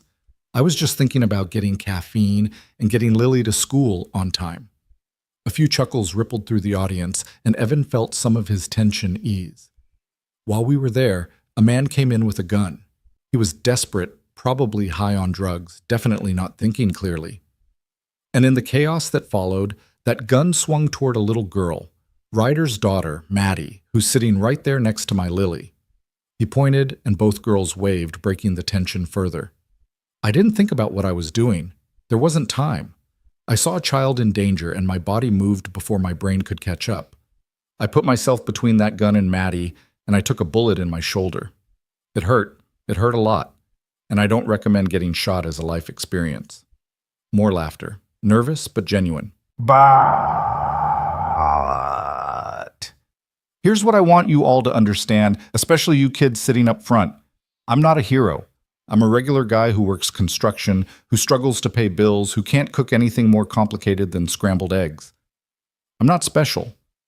What I did, what anyone can do, is make a choice in the moment to help someone else. That's all courage is. It's choosing to act despite being scared. He paused, letting that sink in, watching young faces process the information. And I was scared. My hands were shaking. I thought about my daughter, about how she could lose me the same way she lost her mother to cancer 2 years ago. I thought about all the reasons why throwing myself in front of a bullet was a terrible idea. But I did it anyway because the alternative, watching a child get hurt when I could prevent it, that was unacceptable. That's what courage means. Not the absence of fear, but acting despite it. Evan looked up from his notes, making eye contact with different sections of the audience. After the shooting, something unexpected happened. The Iron Saints... He gestured to the bikers along the back wall. This motorcycle club that I barely knew, they adopted me and my daughter into their family. They helped us financially when I couldn't work. They fixed things around my apartment. They taught me to ride a motorcycle. They showed up over and over without being asked, without expecting anything in return. That's the other lesson I want you to take from this story. Community matters. Supporting each other matters. We're not meant to go through life alone. He could see some parents nodding, could see the Iron Saints standing a little straighter. Since the shooting, my daughter Lily and Maddie have become best friends. They've started helping other kids who are being bullied or left out. They've created something beautiful from something terrible. That's what humans do. We take pain and transform it into purpose. We take fear and transform it into action. We take isolation and transform it into community. Evan's voice cracked slightly, and he didn't try to hide it. I can't tell you what you should do if you ever face a situation like I did. Everyone has to make their own choices based on their own circumstances. But I can tell you this. Every day we all have opportunities to be courageous in small ways. Standing up for someone being bullied, helping someone who's struggling, being kind when it's easier to be cruel. Those are choices too. Those matter too. He looked directly at the children in the front rows. You don't have to take a bullet to be brave. You just have to choose, over and over, to do what's right even when it's hard, even when you're scared, even when no one's watching. That's the real heroism. Not the dramatic moments that make the news, but the daily choice to be a good person, to help others, to build community. Evan glanced down at his notes, realized he was nearly done, felt both relief and a strange sadness that this moment was almost over. I'm grateful for what happened, which is a weird thing to say about getting shot, but I am. Because that moment gave me a family I didn't know I needed. It gave my daughter a best friend. It showed me that there are people in this world who show up when you're down, who support you without judgment, who understand that we're all just doing our best with what we've got. He looked up, finding Ryder's eyes across the gymnasium, seeing the emotion there. To the Iron Saints, thank you for making me one of your own. To my daughter Lily, thank you for being brave through everything we've been through. To Maddie and Ryder, thank you for letting me be part of your story. And to all of you, thank you for listening to mine. Be kind. Be brave. Take care of each other. That's all any of us can do. The applause started before he'd even stepped away from the podium, building into another standing ovation that felt overwhelming and humbling. Evan walked back to his seat on shaking legs, sat down, and let out a breath he felt like he'd been holding for 3 weeks. Dr. Harrison returned to the podium, wiping his eyes unashamedly. Thank you, Mr. Cole. That was exactly what we needed to hear. The rest of the assembly passed in a blur of presentations about emergency preparedness and conflict resolution, but Evan barely processed any of it. He sat in his chair feeling drained and oddly light, like he'd set down a weight he'd been carrying so long he'd forgotten it was there. After the assembly ended and families began filing out, Evan was immediately surrounded. Parents wanting to shake his hand, thank him, tell him their own stories of courage or community. Children asking to see his scar, wanting to know what the bullet felt like, processing trauma through curiosity. Teachers expressing gratitude for his honesty and vulnerability. Through it all, the Iron Saint stood watch, a protective perimeter that gently managed the crowd, made sure Evan wasn't overwhelmed, gave him space to breathe when he needed it.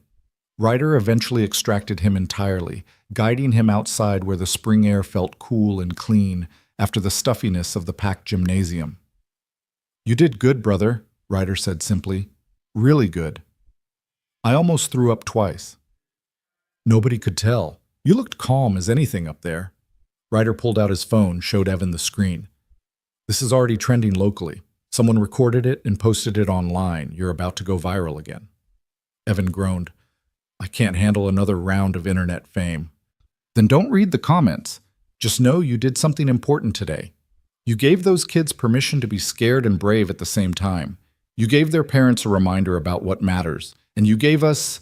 He gestured to the Iron Saints, who were chatting with families and signing autographs for starstruck children.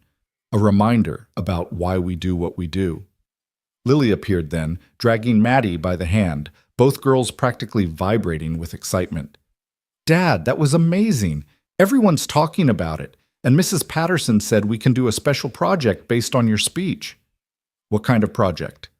"A kindness wall, where kids write about times they were brave or helped someone or saw someone else do something good. Isn't that cool?"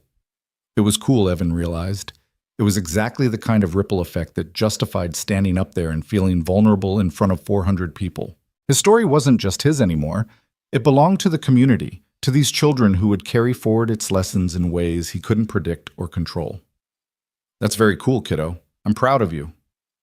The Iron Saints organized an impromptu celebration at the clubhouse that evening. Burgers on the grill, kids running wild in the backyard, adults sitting around the fire pit talking about everything and nothing. It felt like family in the truest sense, chosen rather than obligated, bound by shared values rather than shared DNA. Preacher found Evan near the fire as the sun set, painting the sky in shades of orange and pink that looked almost unreal. "You know what you did today, don't you?" "Gave a speech?" "Gave testimony. That's what we call it in the church, bearing witness to truth. You stood up there and testified about courage and community and transformation. That's powerful stuff, Cole. That changes people." Evan watched sparks drift up from the fire, watched Lily and Maddie chase fireflies in the gathering dusk, watched the saints laugh and talk and exist in this moment of peace they'd created together. "I just told the truth. That's all testimony is. The truth, told with courage." Preacher sipped his beer. "You've come a long way from that scared guy bleeding on a coffee shop floor." "I had help. We all do. That's the point." As the evening deepened into night, as children were collected and goodbyes were said and promises were made to do this again soon, Evan found himself alone with Ryder near the dying fire. Both men stared into the embers, companionable silence stretching between them. "I never thanked you properly," Evan said finally, "for everything. For the money, the help, the brotherhood, for teaching me to ride, for giving Lily a friend in Maddie, for making us part of your family." "You saved my daughter's life," Ryder said, his voice rough with emotion. "There's no proper thanks for that. There's just..." He gestured helplessly. "This. Forever. You and Lily are saints for life, whether you're patched in or not. That's non-negotiable." "I'm planning to get patched in, actually. Been talking to Preacher about prospecting." Ryder turned to look at him, surprise and pleasure warring on his face. "Yeah? You serious?" "Yeah, I've been writing for 6 months now. I love it. I love what the club stands for. I love who I am when I'm with you guys. So yeah, I want to make it official. Full member, not just honorary." "Brother?" Ryder's voice broke and he cleared his throat roughly. "That would be an honor. For all of us." They shook hands, and then Ryder pulled him into a hug that would have crushed bones if Evan's shoulder hadn't fully healed. It was the kind of hug that said everything words couldn't: gratitude and brotherhood and family and home. 6 months later in November, Evan completed his prospect period and was patched into the Iron Saints as a full member in a ceremony that felt more meaningful than his high school graduation, his army swearing in, maybe even his wedding. The club voted unanimously to accept him, and when Ryder placed the Iron Saints colors on his back, that leather cut with its patches and emblems, Evan felt like he'd finally found where he belonged. Lily watched from the sidelines with Maddie, both girls now 10 years old and inseparable, and when it was done and Evan was officially a saint, she ran to him with tears streaming down her face. "I'm so proud of you, Dad. I'm proud of us, kiddo. We made it. We're okay. We're better than okay. We're home." And she was right. Standing there in this clubhouse surrounded by brothers who'd become family, wearing colors that meant something, riding a bike that represented freedom and healing, Evan Cole realized that the bullet he'd taken in that coffee shop hadn't just saved Maddie's life, it had saved his own. Not physically, though that too, but saved him from isolation, from grief that had been slowly fossilizing into permanent bitterness, from a life of just getting by instead of truly living. That moment of instinct and courage had opened a door he didn't know existed, leading him to a family he didn't know he needed, to a version of himself he didn't know he could become. The years that followed were good ones. Lily and Maddie remained best friends through middle school and high school, eventually going to college together and becoming roommates. The kindness wall at Ridgefield Elementary became a permanent installation, inspiring similar projects at other schools. The Iron Saints continued their community work, with Evan becoming increasingly involved in their outreach programs, particularly those focused on veterans and single parents. He never remarried, though he dated occasionally. Some part of him would always belong to Sarah, and that was okay. He had Lily, had the Saints, had a life that felt full and purposeful. That was enough. That was everything. The video of his assembly speech did go viral, accumulating millions of views and inspiring copycat kindness initiatives across the country. Evan granted a handful of interviews over the years, always uncomfortable with the attention, but recognizing the platform's value. He spoke about courage, about community, about the importance of showing up for each other in a world that often felt fractured and hostile. But mostly, he just lived. He rode his Harley on weekends with the Saints, worked his construction job, watched Lily grow into a woman who embodied everything Sarah had been: compassionate, fierce, brave. He attended club meetings and charity events and Sunday dinners at Ryder's house. He was an uncle to Maddie and to the other Saints' children. He was a brother to men who would die for him, who would drop everything to help him, who understood that family wasn't always about blood. On the 10th anniversary of the shooting, Ridgefield organized a commemoration ceremony at the Morning Grind, which had become something of a local landmark. A plaque was installed near the entrance. On this spot, Evan Cole demonstrated that courage is not the absence of fear, but the willingness to act despite it. May we all strive to protect and serve our community with such selfless bravery. Evan stood before the plaque with Lily, now 18 and preparing for college, and Ryder and Maddie, and a crowd of people who'd been touched by that moment in ways both direct and indirect.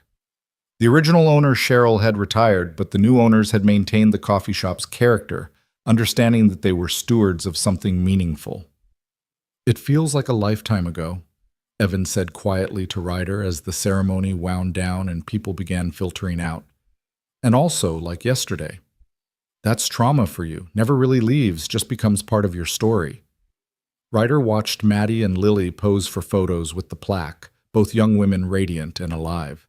But sometimes the trauma transforms into something beautiful, like what you built, what we all built together. I couldn't have done it without the Saints. And we wouldn't be half the club we are without you pushing us to be better, to do more, to remember why we wear these colors. Ryder clapped him on the shoulder. "You saved my daughter that day, Cole, but in a lot of ways you saved all of us too. Reminded us what we're supposed to stand for." As the sun set over Ridgefield that evening, Evan rode home through streets he knew by heart, his daughter on the bike behind him, her arms around his waist steady and strong. The scar on his shoulder ached slightly. It always did when the weather changed, but he wore it with pride. It was a reminder, a badge, a testament to a single moment that had rewritten everything. He thought about the man he'd been 10 years ago in that coffee shop, running late and stressed and alone. He thought about the split-second decision that had changed the trajectory of his entire existence. And he thought about all the lives that had been touched because one person chose courage over safety, connection over isolation, love over fear. One bullet, one choice. One man who decided that a stranger's child mattered as much as his own safety. And from that moment, a family was born, a community strengthened, a legacy created that would ripple forward for generations. As they pulled into their driveway, Evan had bought a small house 2 years ago, finally stable enough to stop renting. Lily dismounted and pulled off her helmet, her face thoughtful. "Dad, can I tell you something?" "Always." "I used to be angry at you for taking that bullet, for risking leaving me alone." She said it calmly, without accusation.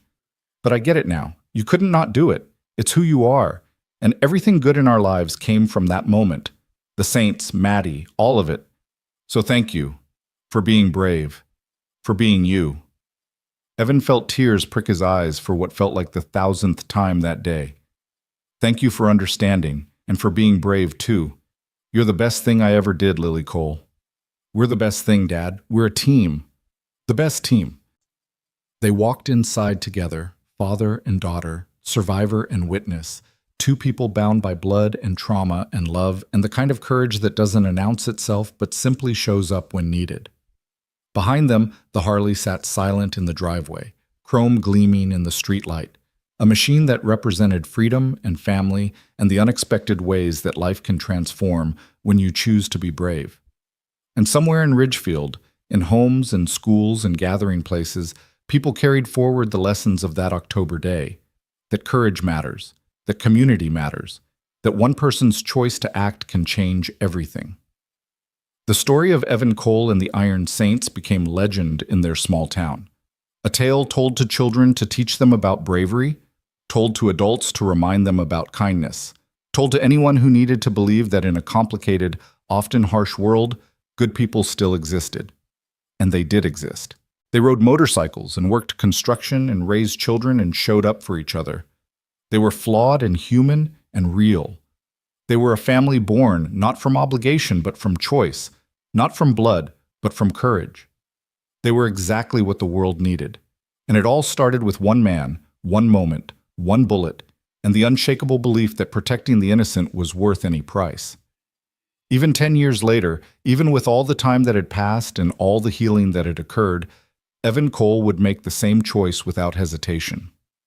Because some things transcend fear. Some things matter more than safety. Some things are worth a bullet.